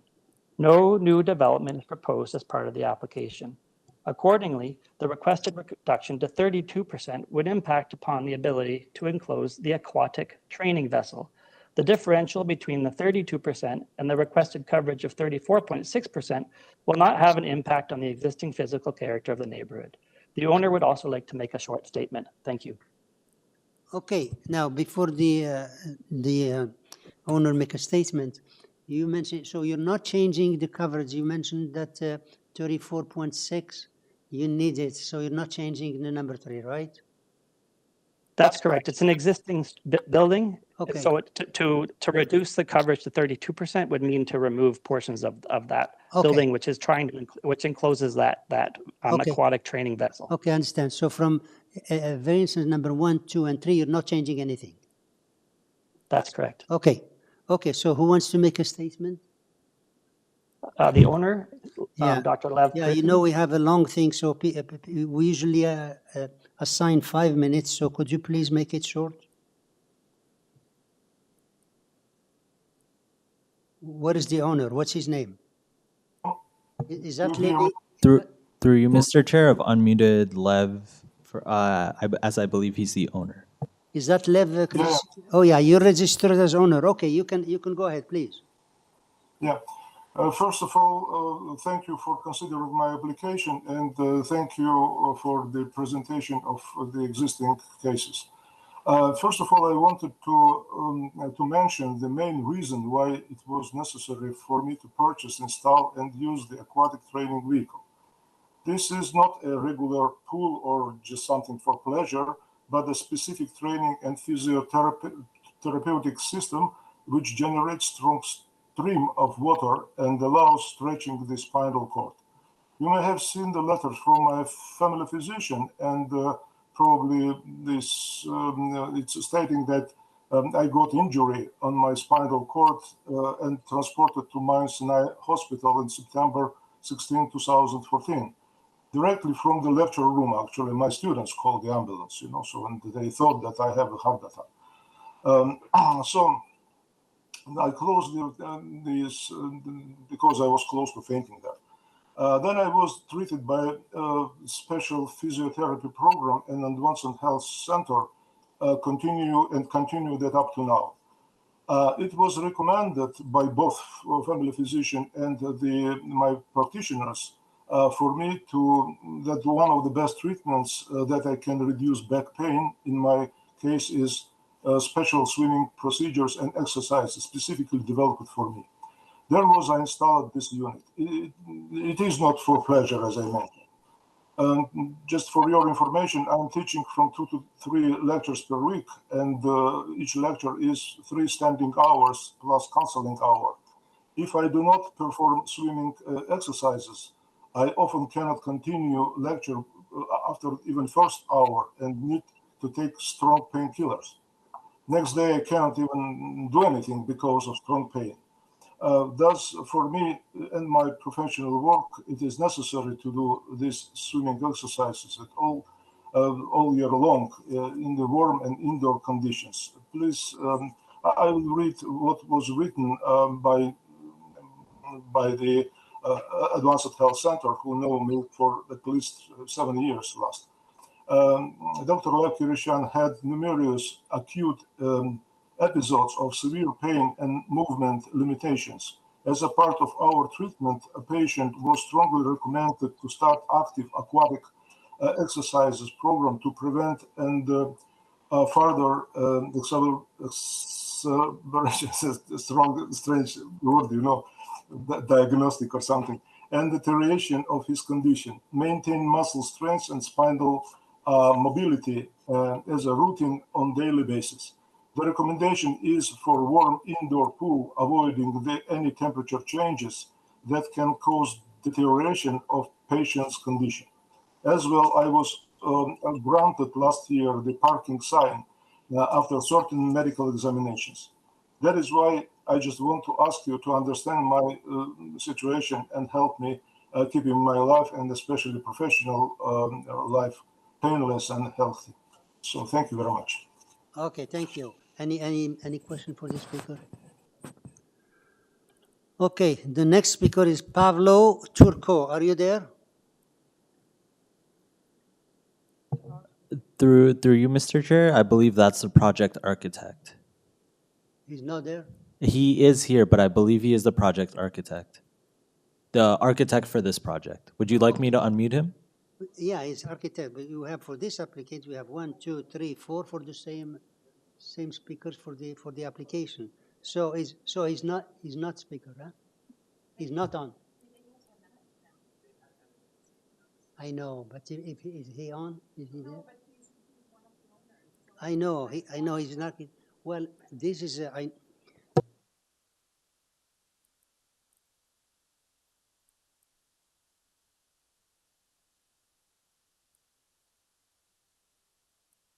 really. Anyways, this Pavlo Turco, we heard from the three before, so we're going to go to the next one. We go to the next one, who is Ernest Tambori. Are you there?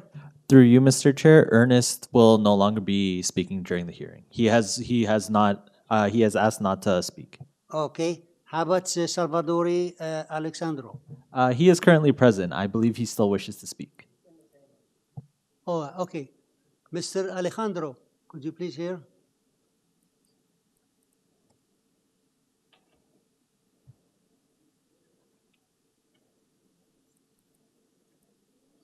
Yeah.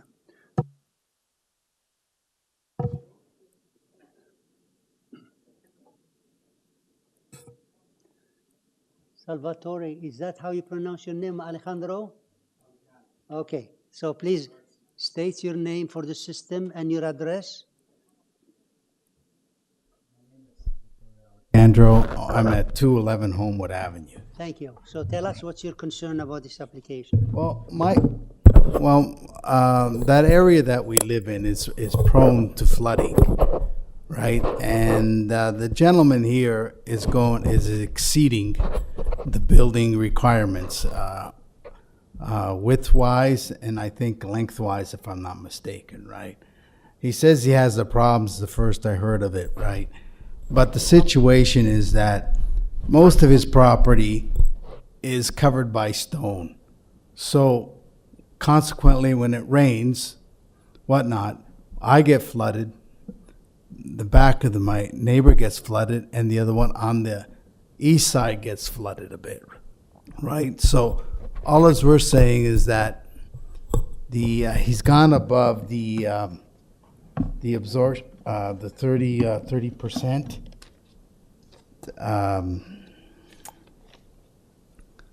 30%, I guess, ground cover, right? For this building here, he's going to have less ground cover. So consequently, that's more water, right? And if you see that on the, I can't see it on the electron microscope here or something, but his diagram there, his steps come out on the east side, right, from his new building that he's proposing to pass. Why doesn't he come on the south side of it, right, to his backyard? That's what we're saying, right? Where's all this water going? Right now, his downspout, well, that's a different issue, I guess, but they seem to be going on my side. He's got some little trough there, but it's no direct connection or not. So he's extending the building. It's 60 feet. He's extending it to over 70 feet. Right? So that's what we're concerned about, is the ample water absorption of the ground. And as you well know, like I just repeated that in 2005, if I'm not mistaken, that was the date that whole area got flooded out by, I guess, once in a century storm. So they say. But as you can see, we're getting more water every year, right? So the fact is, too, I'm wondering where is he going to put all that dirt that he's going to be digging out. Last time he did that building where he's got his hot tub there, in that there's a building there that juts out. Where is that going, all that dirt?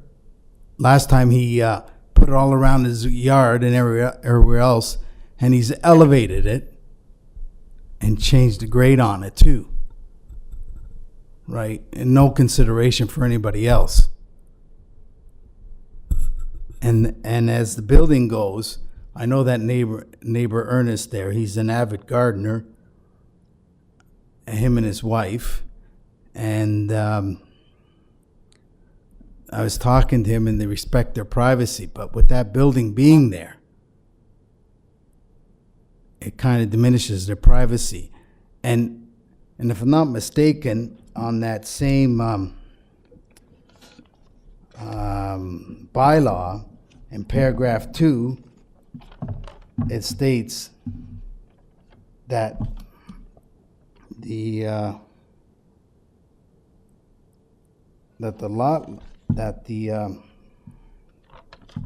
had it here, excuse me. Have to bear with me a little bit, please. A little nervous. You refer to the depth of 19 and they're asking 21. Is that the one? Yeah. And the width too. It's greater than the width of the existing building. Okay. Okay, it says B here. It says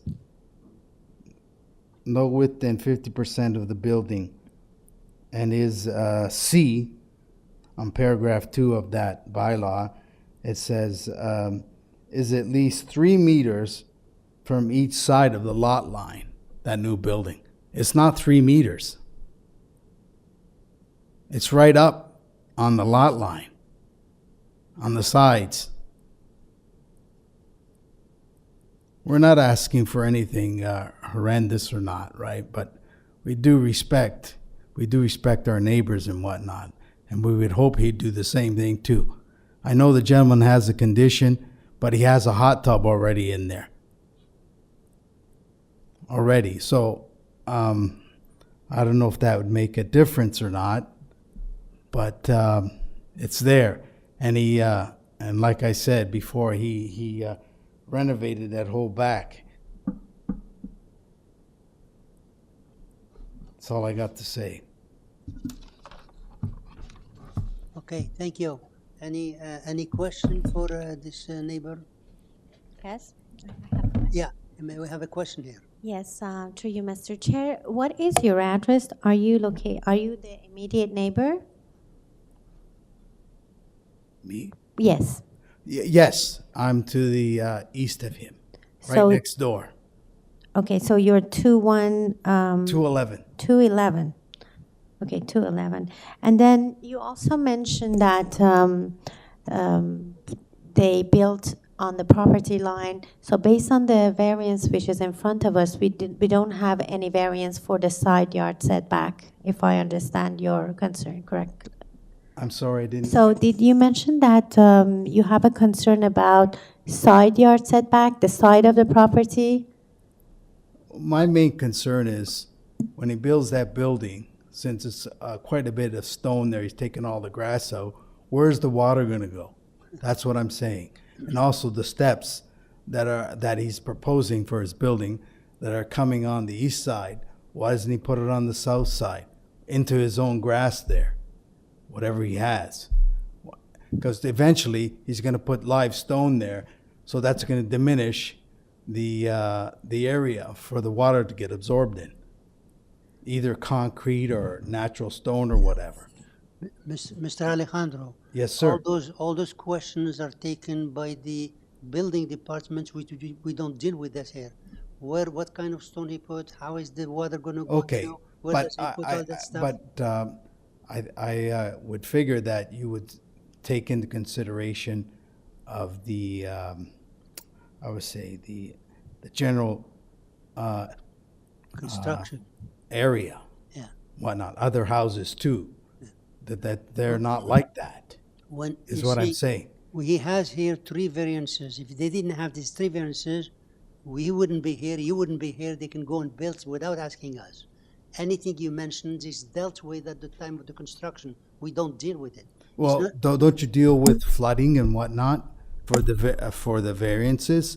How big the building is, how much, the lot size area? That's the only thing we, Well, we that's, this is what I'm saying. we're gonna be looking at that. Yes. Okay, but where he puts the dirt and where the light, where the water goes, is dealt with in another section. But sometimes we, you know, I'm just saying that it's fine and dandy, but we have, how can we say, delinquent neighbors is what I'm getting at, right? We do have rules and regulations here. I think you made your point. Okay, Thank you. thank you very much. Okay, now, so Ernest Tambori is not there. And so there's no other one, huh? Finished. Okay, so we'd like the agent to come back. Who wants to speak? We had Jonathan and we had Lev Krishnan. So who wants to speak? Mr. Jonathan, Yes. Jonathan Rogers? Yes. You're there? Yes, thank you so much. I will speak to just to respond to the comments that were just made. Please. Just to note that the extension that's there now is existing. There's no further development or buildings or anything planned. Everything is already there. This is effectively to legalize the building enclosure that happened versus the approved deck. So if you look back through the figures that we provided our presentation package, those photos are of the actual building, the enclosed deck. Yes, thank you. There's nothing else proposed. That's the permitted deck versus the proposed enclosure. We're calling it proposed just because it's not approved at this point, but it is existing.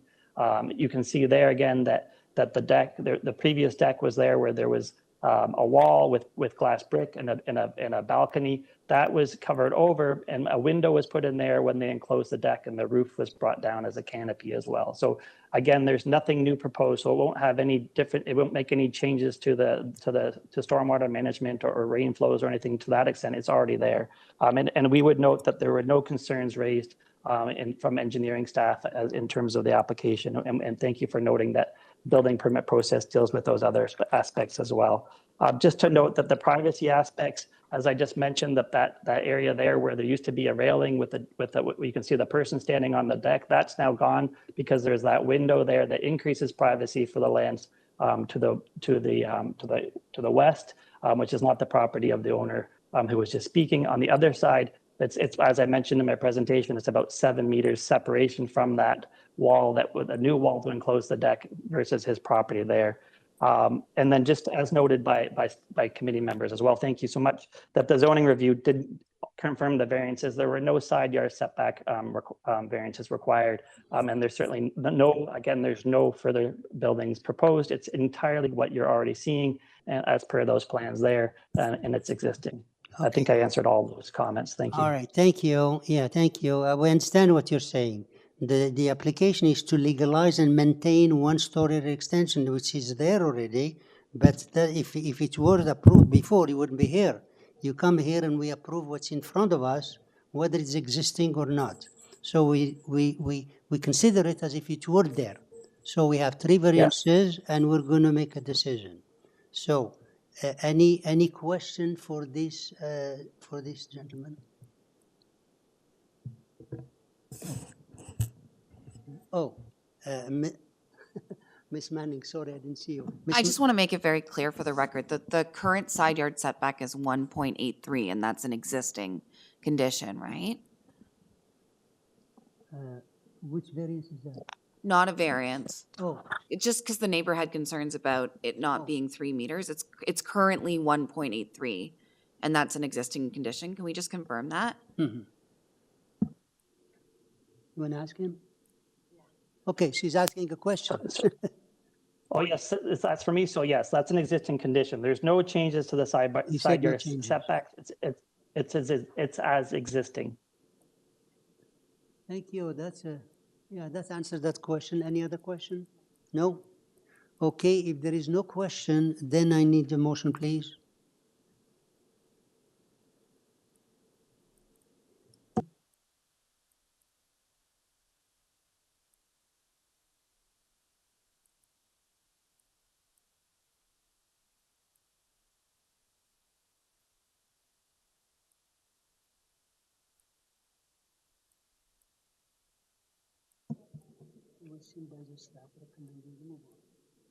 Okay, Ms. Satarodi, please go ahead. Yes, through you, Mr. Chair, I would like to put forward a motion, but before I put forward a motion, I would like to do some explanation that based on what I understood, that there was on this property, there was a deck in 2017, and in 2021, they enclosed it. As a result, they have some variance trigger. Triggered variances, yeah. As a result of this enclosure, probably it triggered the lot coverage and then the length and depth. So this proposal will not do any additional side yard extension or addition, and therefore what we have in front of us is just 3 variants that have it's kind of legalized the main or legalize and maintain the existing situation. Therefore, I would like to put forward a motion to approve this application as is. Thank you. Second? No second?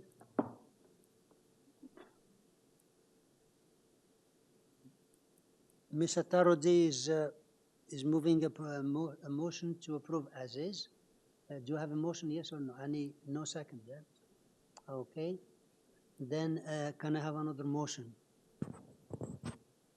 Anyone else for another motion?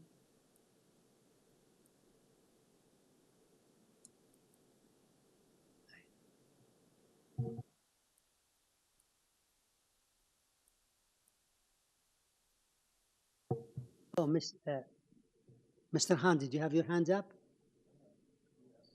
Huh? Okay, please go ahead. I've listened to both sides of this, and I'm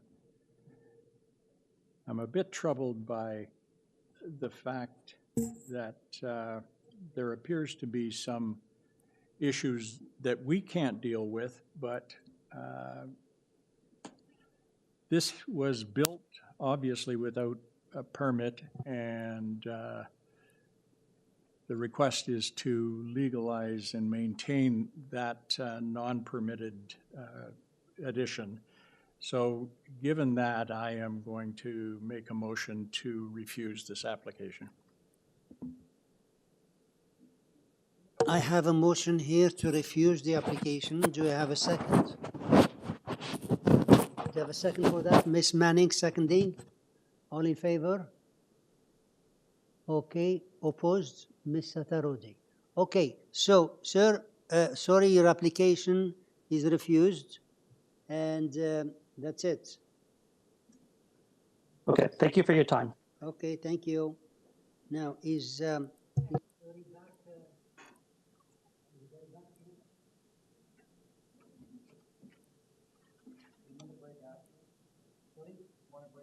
yes, actually, no. Oh, whatever you want. Yeah, let's make it now. I have to go through. You want to just say that into the microphone? Sorry? You want to just Let the public know. Yeah.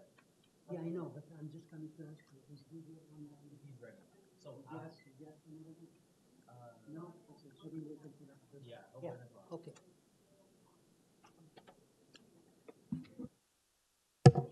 Okay, ladies and gentlemen, we're just having a break, 10 minutes, and we'll be right back.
Okay, ladies and gentlemen, we're resuming the session.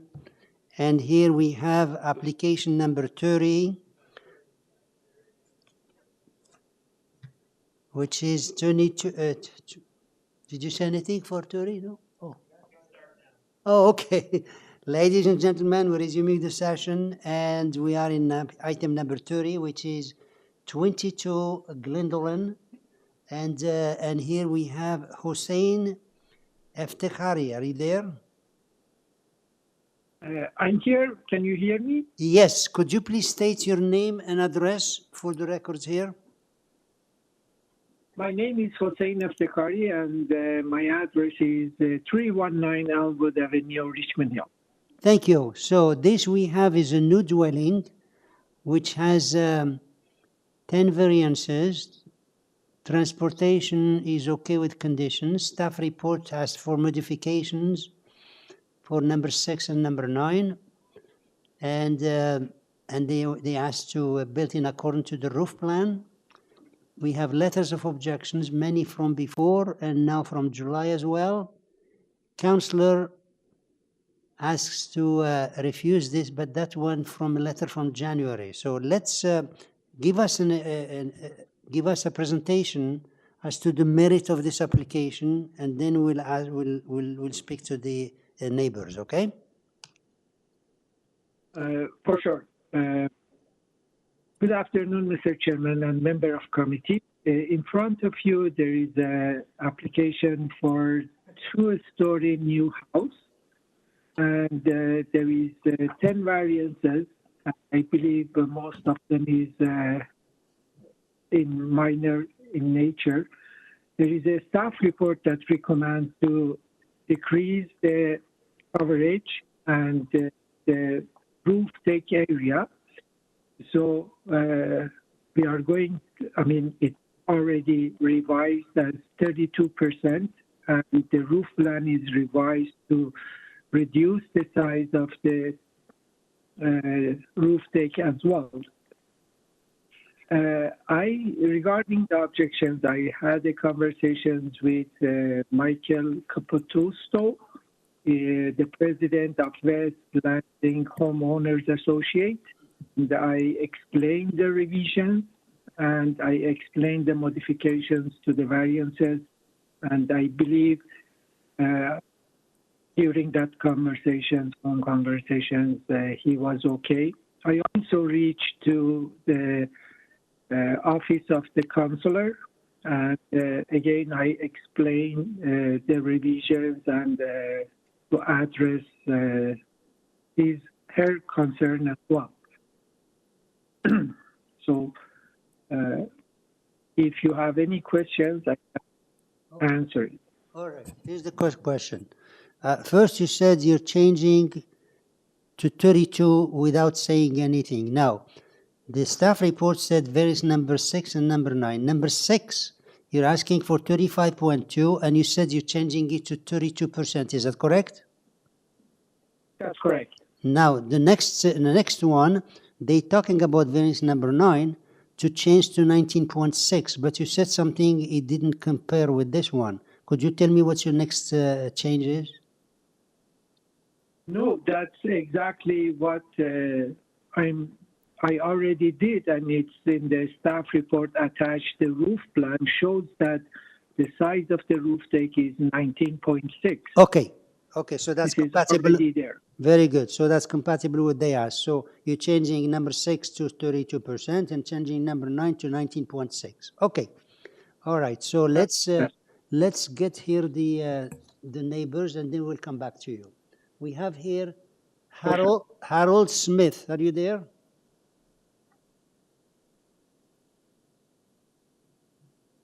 Smith. I live at 150 Hillhurst Boulevard. Thank you. And I'm assisting Miriam Henriquez, who lives at number 24 Gwendolyn, next door to the subject property. Okay, so tell us what the concern about this application.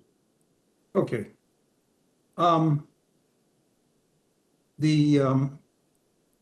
First of all, I can't see this too well, but I understand that the length has the length been reduced to under 17 meters?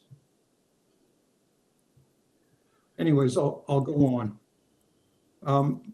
I would say that I based my presentation, I don't know if you can see it, but could we have that up? It's my letter of objection.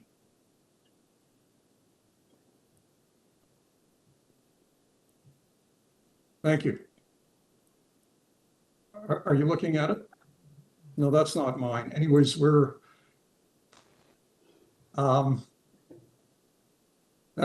that's not my letter. Okay, so first of all, the variance, the 0.91 side yard variance on the east side does not respect the prevailing physical characteristic of the immediate context area, in which 1.2 side yards are prevailing characteristic. So it doesn't meet the official plan general intent and purpose regarding Chapter 4, Policy 5, development criteria in neighborhoods. In variance 9, the oversized roof platform, it still doesn't provide privacy. And I'd like to just pause my time, please, so that you can see my presentation. Could staff please bring that up?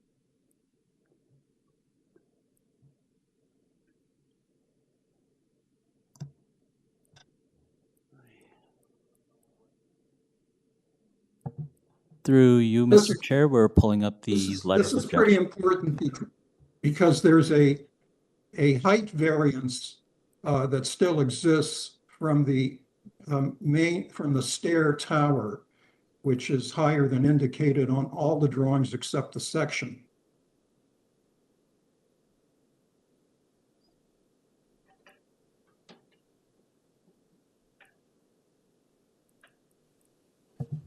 Through you, Mr. Chair, his letter Yeah. of objection is currently on the screen. What's that? It- What is he saying? Okay. Okay, we'll wait for it. Thank you very much.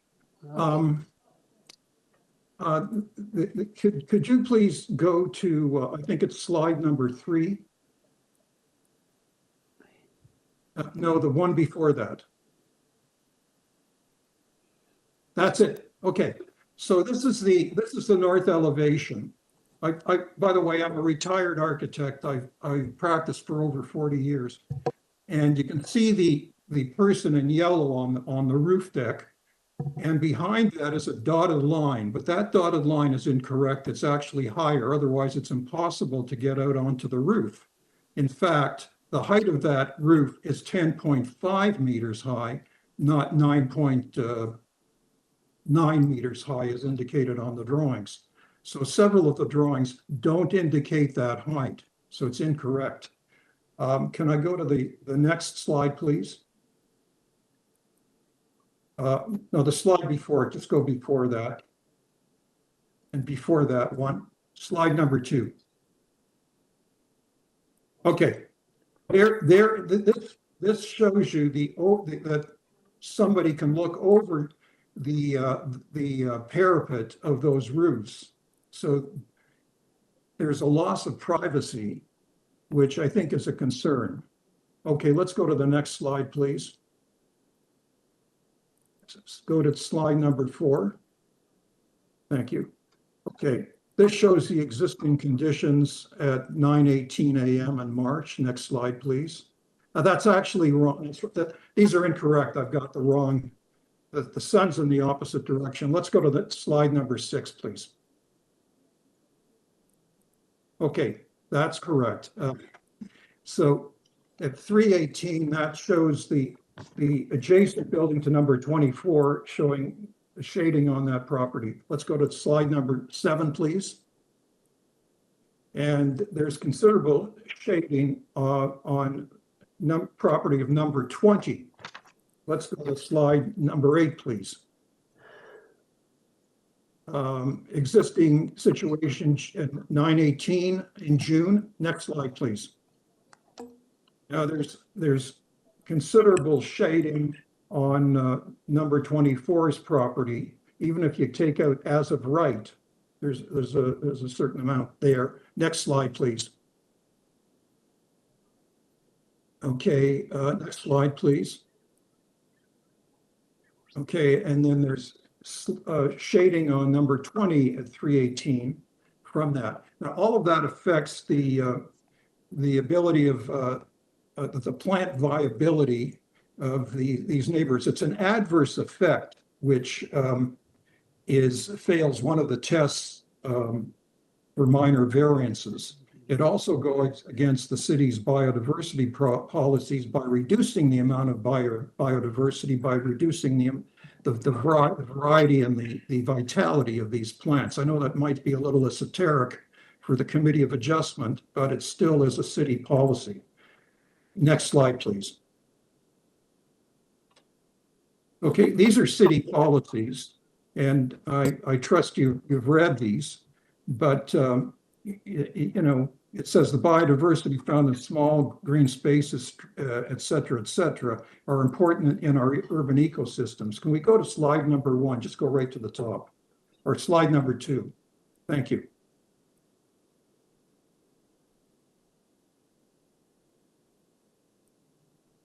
All right. So this is number 24. You can see the garden in the back, and you can see that the shading from number 22 has a direct effect on it.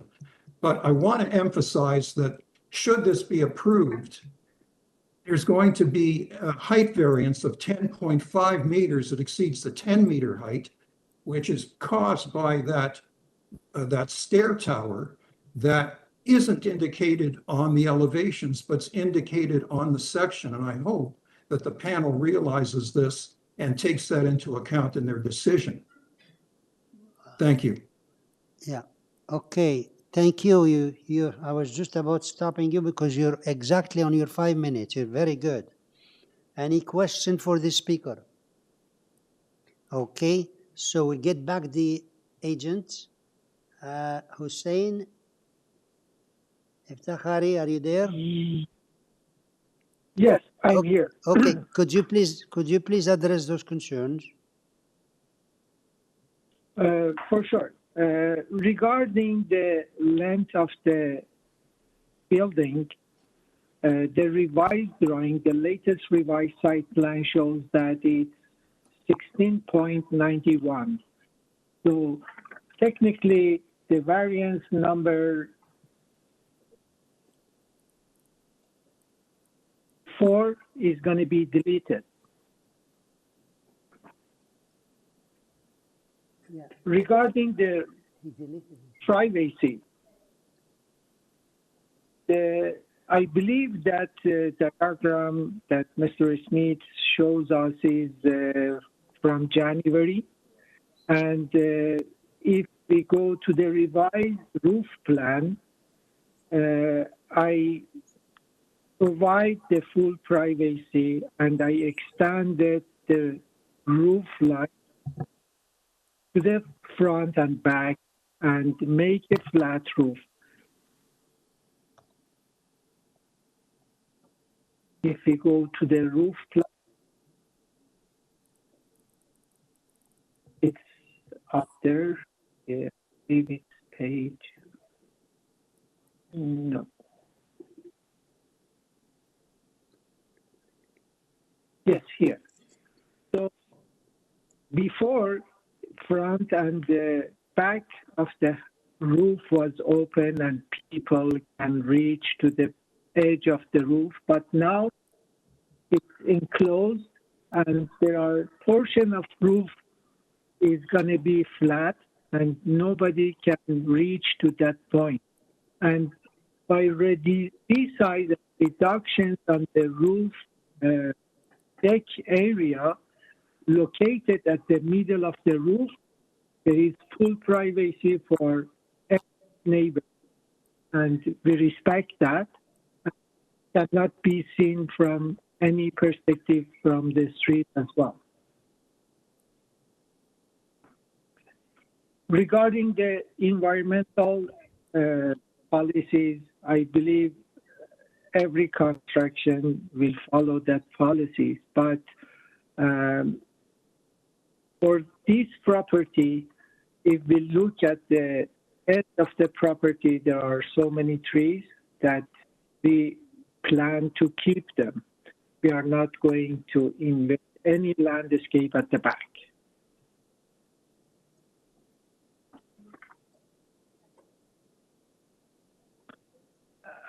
I'm not sure if I addressed their concerns.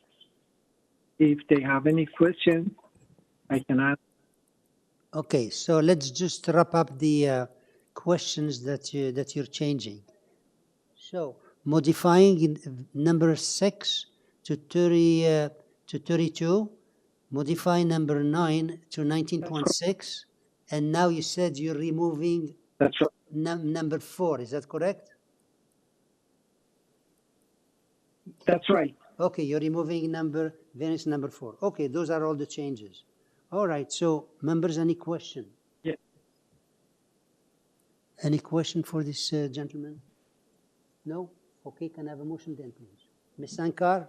Yeah, through you, Mr. Chair, I think that the attempts that the applicant or agent has made here today to meet the staff report and to provide the explanations that he has done sits very well with me, that it now does meet the 4 tests, and I'll put forward a motion to approve this application, and I'll make it subject to the changes that the applicant made here today to meet the July 21st staff report, and that is variance number 4 is deleted, variance number 6 is reduced to 32%, and variance number 9 is now 19.6 meters.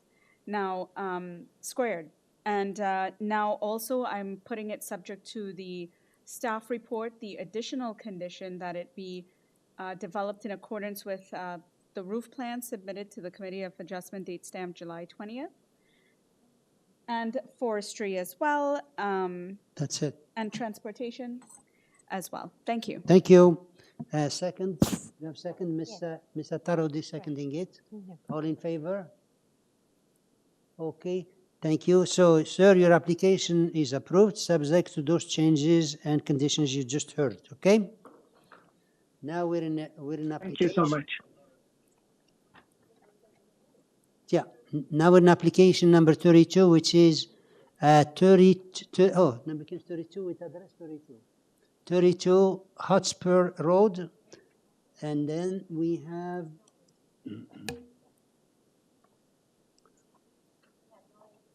okay, Giorgio Frasca, are you there? Giorgio Frasca? Hello, committee members. Yeah, hi, could you please state your name and your address, please? Yes, my name is Giorgio Frasca from Frasca Design and Planning, 2781 Highway 7, Unit 201 in Vaughan. Okay, so we have here addition of 2 units and a garage, 2 variances, that's all we have. Members, do we need any? No? No presentation. Okay. Okay. Sorry? No, I have to ask him. Sir, we don't need any presentation. Do you have anything to ask before we move to the committee? No, it's pretty straightforward. You can see we're just asking for 2 minor variances. Thank you. Other buildings in the neighborhood, roughly the same thing. So yes, please go ahead. Okay, thank you. Can I have a motion then, please? Ms. Sankar had her hand. Yes, Please go through you, ahead. Mr. Chair, I think that this is a really easy to understand application. I do believe it meets the 4 tests. I'll put forward a motion to approve this, and I'll also make it subject to forestry, as well as subject to the November 17th transportation report of 2022, where it does state one condition to revise the site plan to include a 1.5 meter accessible barrier free aisle adjacent to the accessible parking space. That's my motion. Thank you. And second? Mr. Hunt, you have your hand. Oh, Mr. Hunt, you up and down. Miss Manning, go ahead. Miss Manning had it. Okay. Thank you. All in favor? Thank you. And Mr. Hunt, now your hand is down. Are you for it too?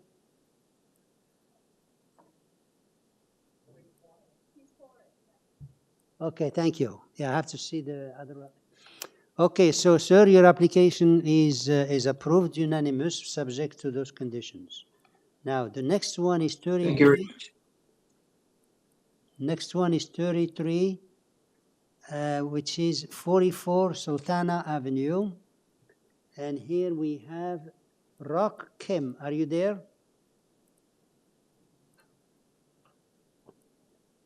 Rock Kim. Yeah, hello, can you hear me? Yes, could you please state your name and address for us, please? Yeah, Rakim 386 Young Street, unit number 1402. Okay, we have here, it's a new dwelling, only 2 variances. Staff report has no concern. Transportation is okay with the waiver because apparently you did the waiver, recommendations only. And forestry condition 1 from a June report. Okay, so members, do we need a presentation? No? Okay, sir, we don't need a presentation. Do you want to add something before we move to committee? No, let me know just if you have any questions. Okay, thank you. All right, any questions or motion? Can I have a motion? Mr. Tarodi, your turn. Through you, Mr. Chair, I would like to put forward a motion to approve this application. Staff have no comment or condition. Also, I would like to subject it to transportation memorandum dated May 29, 2023. They have some condition as well as forestry condition. And forestry, thank you. Second, Ms. Manning, all in favor?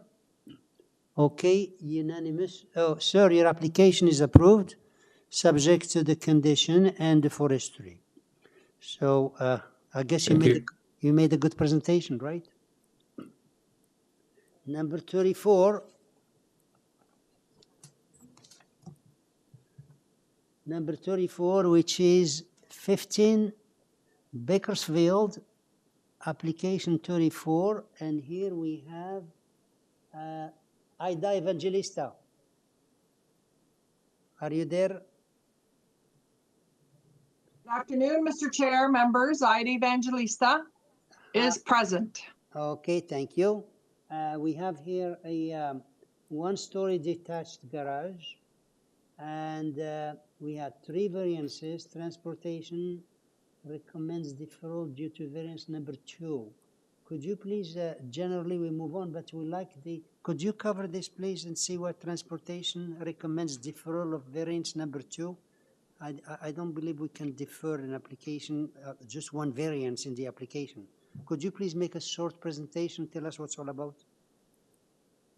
Yes, Mr. Chair, most definitely. This application goes back to 2021. I just recently joined the team at the beginning of the year. We did defer it at the beginning of the year because at that point in time, transportation wanted a deferral for a parking justification letter provided by a reputable engineer, which we provided. We haven't changed. We worked with planning staff. We actually, if you see planning staff's previous report, they're satisfied with that because they wanted us to make some changes. They had concerns with the landscaping and the pedestrian interface, which we changed, and they are more than happy with, and they now support the application. Okay. So let's move forward. Transportation had concerns initially with the setback for the storage. We fixed that. Then they came back to us and they wanted another deferral, asking for a parking justification letter, which we provided. So now we provided, they wanted a justification on the 6 parking spaces. We gave them that justification because if you notice, this is a 1-level garage. We have no length, no height. We have a 5-bay garage. So in the justification letter, it does state that we have my apologies. That the proposed parking supply of six bylaw prescribed parking spaces, and then we have 7 functionally operational spaces because we do have the base. So if we look at it like this, so as we working on cars, the cars are in the bay, and then the cars are removed and go off site. So between the parking spaces on site, which planning is satisfied with, the transportation justification letter, which I did provide to a committee of adjustment, to planning and to staff and to transportation, but I'm not quite sure, with the greatest of respect, that there was a grasp around how we were trying to, and how the engineering firm explained that there are functional and operational spaces that actually are cohesive and work in conjunction with what we currently have on site. So in that, we've, like I said, they've been at this since 2021. This little pocket here is under the old 7625 bylaw. This is not an egregious built form project that we are proposing here right now. This is a very gentle, gradual, building that we are adding to this property. We have justified the parking on site, the 6 parking spots. We have actually, mentioned and stated the engineering letter. They, NextTrans provided the engineering letter. They can fully stand behind what it is that we are proposing. So in closing, I would just like to state that, city planning is satisfied with what, we are developing for this property. We are more in agreement. We are in agreement with tying the site plan to the condition so that we can actually build the property in accordance to the landscape plan that we provided to planning. And I respectfully submit that what we are presenting to you at this time is very suitable for this neighborhood. Extremely suitable, extremely characteristic in what we've done. We've gone above and beyond for this particular property. And I am open to any questions that you may have. Okay, so what I understand is, as far as you're concerned, you answered all the concerns they had as far as the transportation.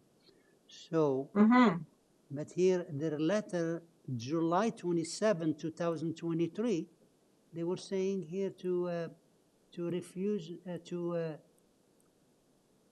transportation service, they recommend to defer variance number 2. We cannot, we cannot defer one variance from the variances. So anyways, we have Ms. Sankar here. She has a question. Please go ahead. Yeah, hi, Ms. Evangelista. I just wanted to know, because I see that the work has gone in and it's been iteration after iteration, so I'm really hesitant to defer this further. It did say that you have agreed, as per your justification survey or documentation, that you are providing and you will be providing 13 parking spaces to meet the requirement. They just wanted to see that that was done in the site plan. That's why they're asking for the deferral. So they're saying, please make sure that this is updated on your site plan so that they know you're going to do it. Now, you had suggested another way of doing that if you have not updated the site plan, and that is just tying it to that condition that there will be 13 spaces as per transportation's request. Through you, Mr. Chair, Member Sankar, I believe, with the greatest of respect, I believe there's some confusion with the transportation and how they've read the report, right? So we are, and if we go on to read the recommendation that they've made, that we are, like, it is in our opinion that the proposed parking supply at 6 prescribed spaces plus an additional 7 fully operational spaces. So not fixed spaces, 7 additional operational spaces. And those 7 additional operational spaces, and that's where, when I initially mentioned that it's in the bays, right? So those cars will be in the bays because they will be coming in and going out, coming in and going out. So those are operational. So the 6 actual prescribed parking spaces with the site plan that you have in front of you, that's the proposal. That proposal has never changed. So what Transportation had initially asked us is, explain to me how you're asking for 6 spaces. There's a required number of 11. So that's why we have said, you know what, we have 6 parking spaces that are there. They're fixed parking spaces, but there is room that we can have additionally operational spaces where when we bring cars in, we're working on them in the bay and we're transferring them in, transferring them out. So it's not that when there's cars working in the bay, they're really technically, logistically parked inside the bay as they're working on them, right? So that was what, and again, with the greatest of respect, you know, we submitted this at the beginning of the year. You can't come to me on the 11th hour and then not even provide or allow us or allow my engineering team to provide this explanation, because I think what everybody's kind of hinged on is the number, but not hinged on functionally operational. Okay, how right? can that be reflected then to make transportation feel at ease with what you're doing? How can we make that reflected in, now they're saying do it in the site plan. Is that doable to make those extra 7 operational spaces? I know you can do it for the 6, but can you make that the extra 7 be reflected in some way, shape, or form?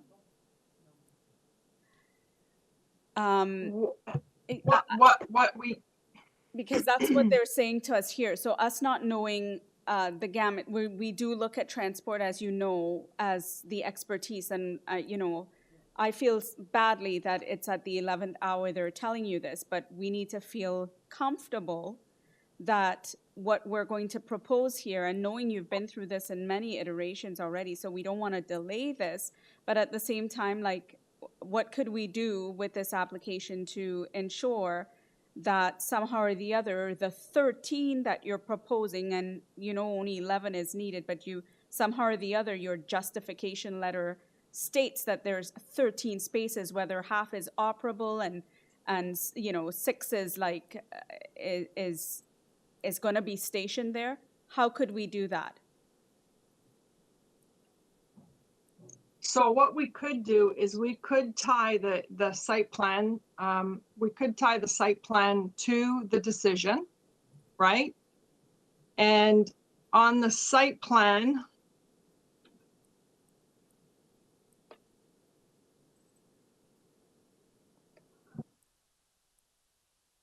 and on the condition tying the site plan dated, whatever the date, you know, Committee of Adjustment has received, with an additional 7 operational parking spaces within the existing building. Would Simon, perhaps Simon, you could chime in? Through you, Mr. Chair, I'm hesitant to endorse a condition that starts from transportation. understand. So it's not my memo. It's not a planning memo that I can comment on. So I don't know what is Right. required to provide a level of comfort to transportation and to the members. So I'm going to withhold any sort of comment at this point. You know, yeah. Anyways, okay, Miss Angelista, I think we have the picture of the application with its own variances and the transportation recommendation and everything. So let's leave it to the members to make a decision. So if there is no more questions, I'm a little bit scared right now. Natasha. Okay, we have more question, Miss Manning. Sorry, I just, you've spoken a lot about the number 2 variance, the parking, but the other variances don't seem minor to me, and you haven't commented on those at all. Oh, okay. Variance 1 and 3. The side yard setbacks. Yes, I will address that. Those side yard setbacks, if I may speak, those side yard setbacks. So there is actually, it's if you go to my submission that I provided, the side yard setbacks relate to the shed at the back. So that shed remains. So what's happened is when the previous owner built the shed, right? So now that shed is going to line up with, we do not have a side yard setback for the building itself. That side yard setback now, and this is a conversation again that, you know, I've had with zoning. So that's those 2 side yard setbacks relate to the north side of the shed, and there's a pinch point at the southeast corner of the shed, which I've showed. And initially, the reason why, so what's happened is, if you see where I've outlined it around the shed there. So the reason why is that the current shed that is there, which will be reconstructed, is at 0.70, but it will be reconstructed to now have a side yard setback of 0.91, and the pinch point of the 0.4 is again where that existing shed remains, and it's right there where you see where I put number 3. So it's just for that small corner there, and on the north side. Okay, Ms. Evangelista, I guess we got the picture and we have to move on. Ms. Manning, you're okay with the, okay, any other question? Mr. Hunt has a question. Yes. Thank you, Mr. Chair. I'm just wondering whether or not there's been clear communication with the Transportation Department between 6 parking spaces under the bylaw and the 5, in your words, operational spaces within the building, because I'm having a difficult time seeing how the movement of cars into the garage and out of the garage and them immediately leaving to be replaced with another car. I wonder if transportation is having that same concern about how do you differentiate between 6 outdoor spaces and 5 indoor spaces? So are you asking for a question? Yes, for him? that's okay, my Ms. question. Evangelista, could you please answer that question? Oh, okay. So it's very unfortunate, as I mentioned through you, Mr. Chair, to the member. So the functionality of the building has to be viewed, right? And it's very unfortunate, as I mentioned, and I don't want to throw the baby out with the bathwater, because if the members do not feel comfortable with this and proceeding, I'd rather we defer than I get a refusal. I just want to put that on the table. Now, moving forward, how is one to talk to transportation when they don't reach out to you? So you can't have a fulsome conversation, because if one would read, if transportation would read the transportation justification letter, it clearly states that what we are proposing on the site is more than adequate to have the site and have the parking and have the cars moving. So, and the reason why we could add additional parking spots to this site, because as you can see, there's so much space between the parking spaces and the lot line, south side, north, east, west. However, what we've tried to do is try to increase the landscape in this area. So, and that's what we've done. So I'm not sure that transportation actually grasped what it was that they read. It was almost like they hinged themselves and all they got stuck on was that number 13, that they didn't really quite go beyond that and read that it is fully functional, because you have to really take a look at the application in its entirety and how the movement is going to happen on the property. And that's what the engineering letter states.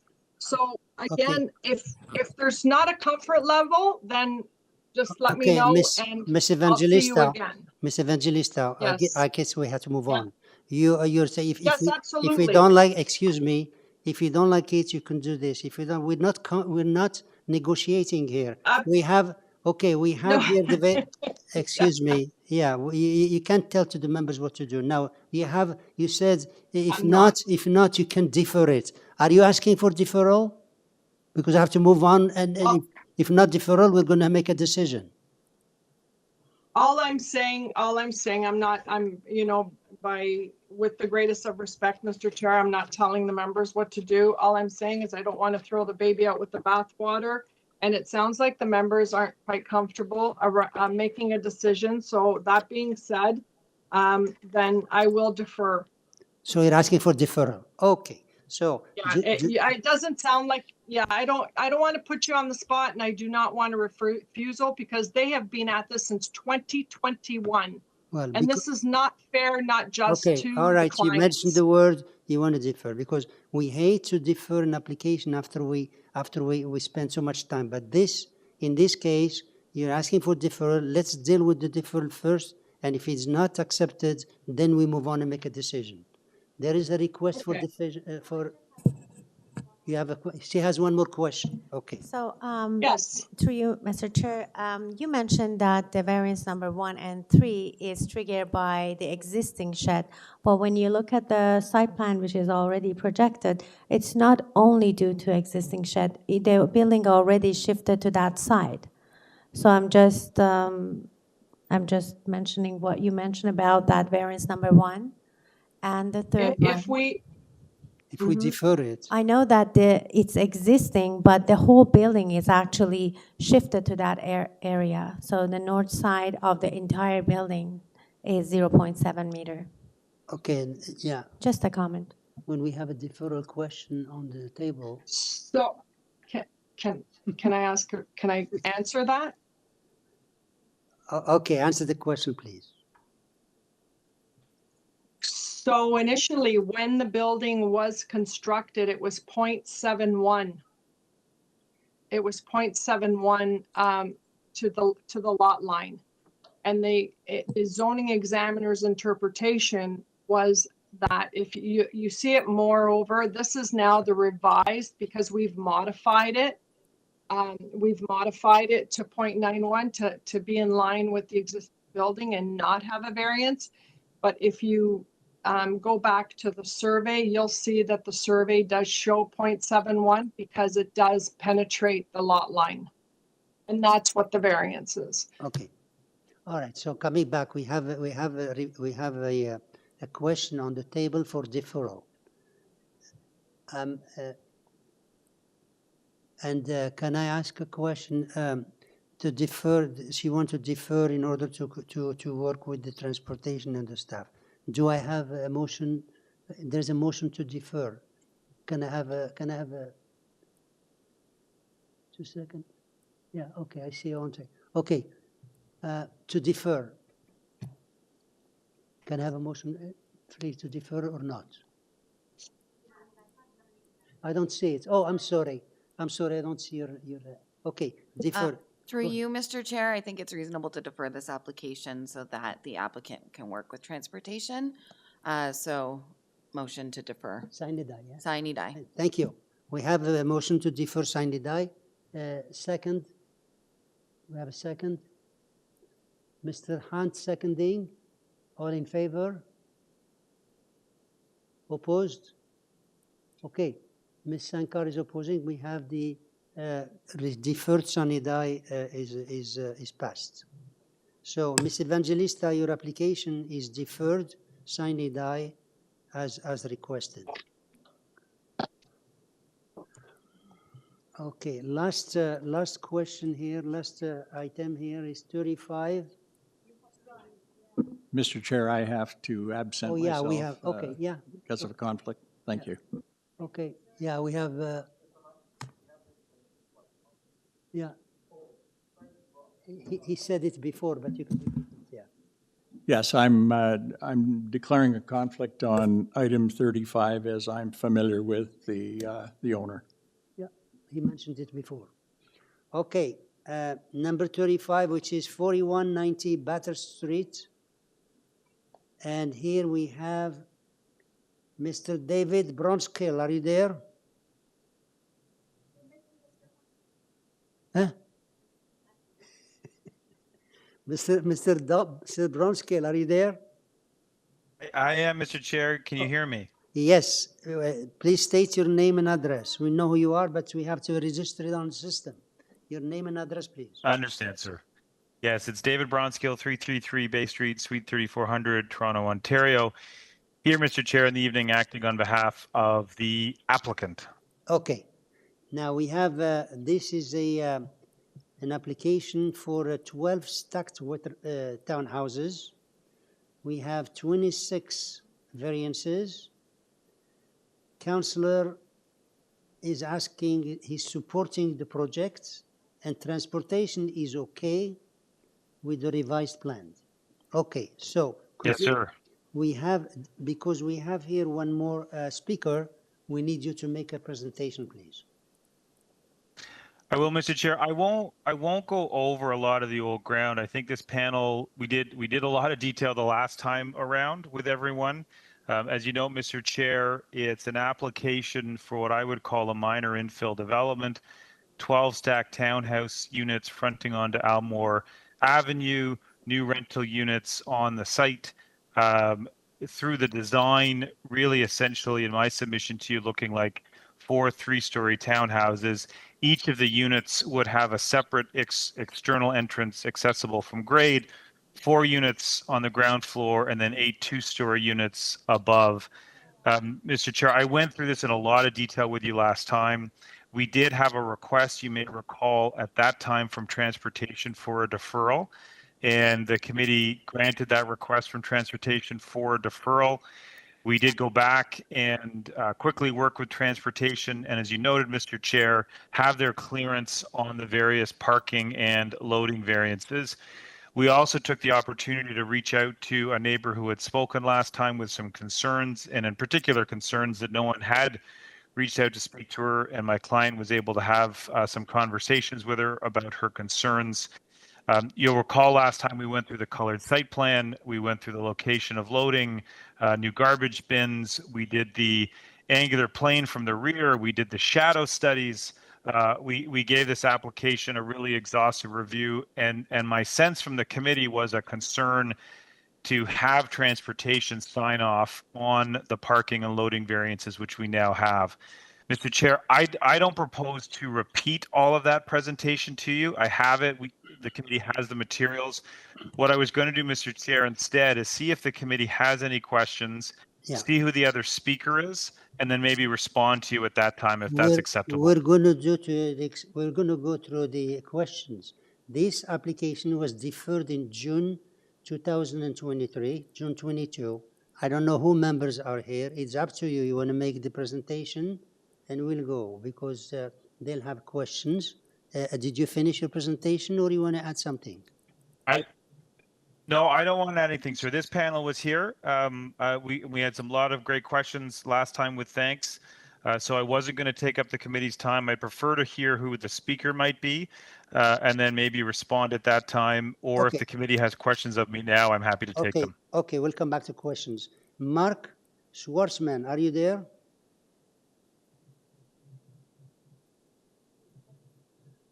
Mr. Schwartzman, Mark. Is he on?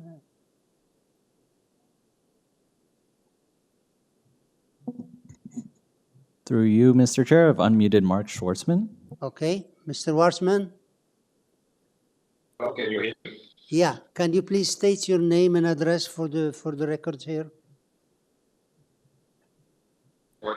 15 Danby Avenue.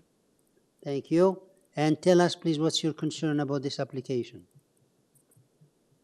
Well, I have number one is privacy concerns. I expressed them as well before, but I don't think they were proper. I don't understand. Do you have nothing to say today? The project. I think you're cutting off. We don't hear you properly. Hello? Yeah. Can you hear me? Yeah, Hello? it's cutting off. Could you Hello? please? Hello? Yeah, could you please tell us what's your concern, please? Yeah. Oh. Hello? Can you hear me? We hear part of it. Could you speak I slow? am.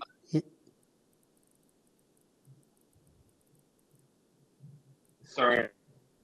Sir, you better. Our privacy. Yeah, can you please? Too high. Can you please check your equipment because you're cutting off and we hear a portion of your speaking. So check your devices and see if we can hear you again. Okay. Yeah, I'm trying. Okay. Can you hear me now? Okay. Yeah. So. Can you hear me now? Okay, we hear you now. Okay, so I have.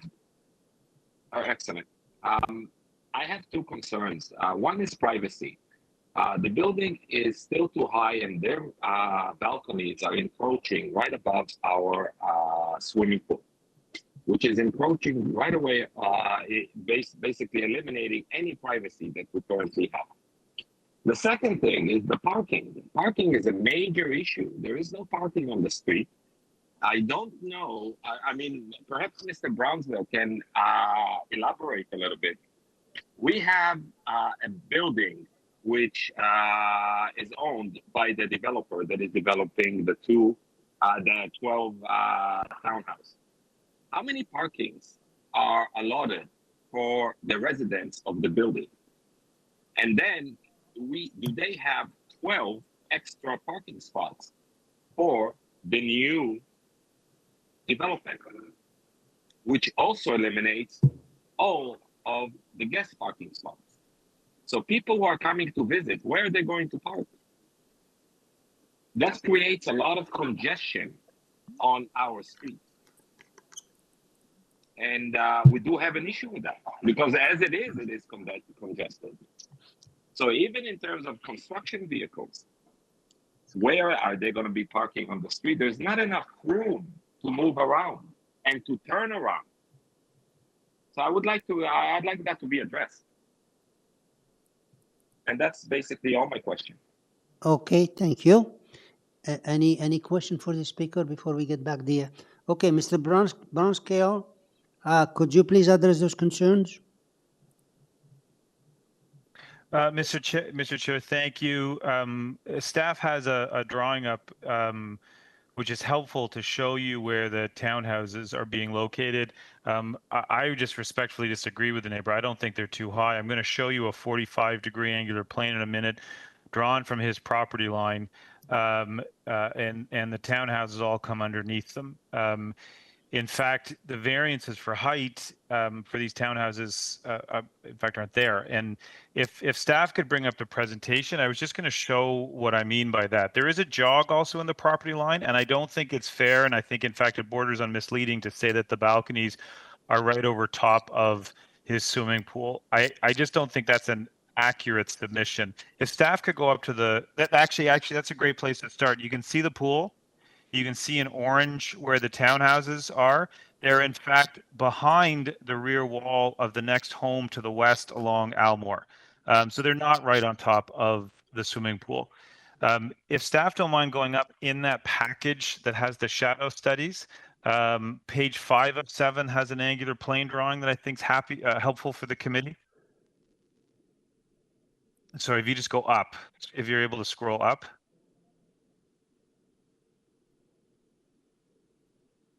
There's a 7-page, there it is, thank you very much, thank you.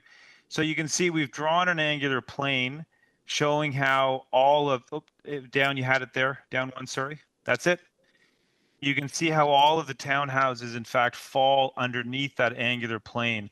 The height to the top of the roof is 10.57 meters.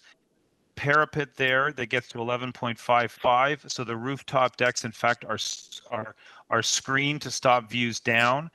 And the height to the top of what's both a mechanical penthouse and a what I call an access to the roof is 13.71, and they're very far away removed, and as you can see, well underneath an angular plane. It's a townhouse product that delivers rental units that, as I noted, is not any further beyond, extending north than the home to the east. So it in fact fits very well, and we showed how the shadows don't impact the speaker's yard.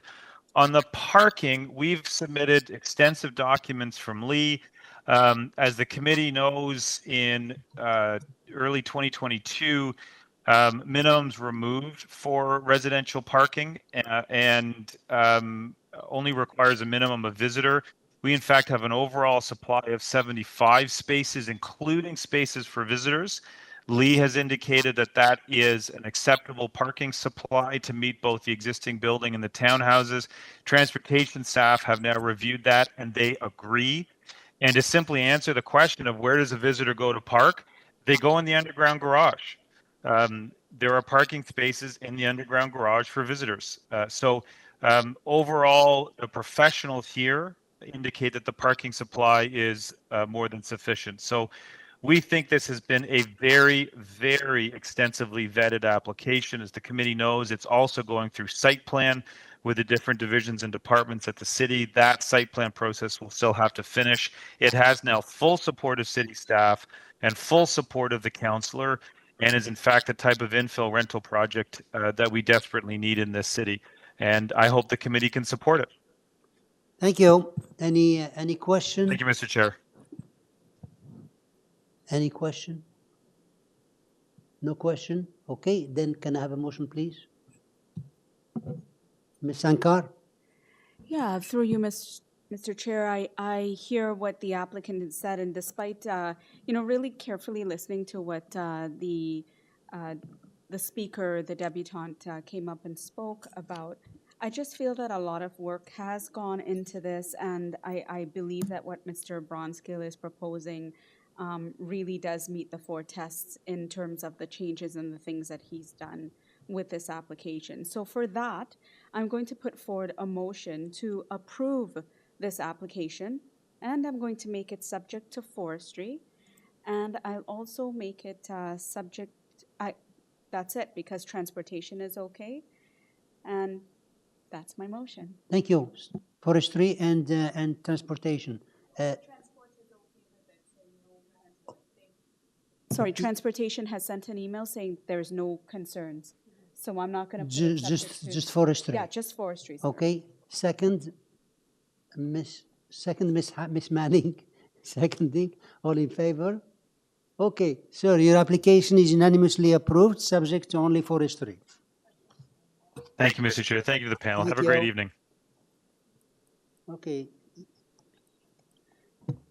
Motion to terminate this meeting. Yeah. I second that. Mr. Chair, Can I have a Mr. Chair, before you terminate, Before. Yeah. they're going to clarify item number 10 from the morning. Yeah. I was just asking for a motion. Yeah, Mr. Chair, there is one thing about the item number 10. When I made a motion, I had thought it was subject to forestry. Okay. And so I would like to amend that motion to say that, just approve Oh. without the Just forestry. okay. So you made forestry and there wasn't one. Okay. And I second it. Okay. Second So that do we need a motion. motion for that? All in, All in favor? yeah. All in favor? I Yeah, don't know if we we're need a all in motion. favor. Do we need a motion for that?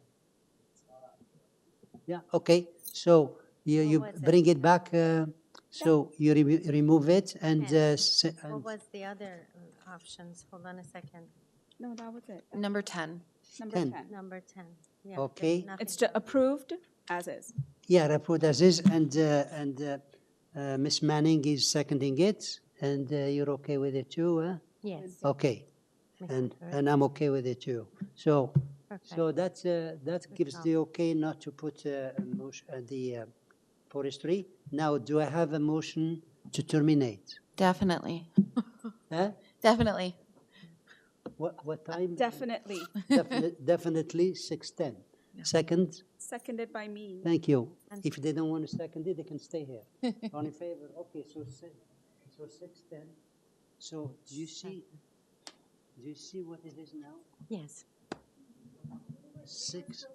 I'll give you back That's this. what I'm saying. 6:10 with 34 applications. Simon, where Could you did imagine if you give us 45?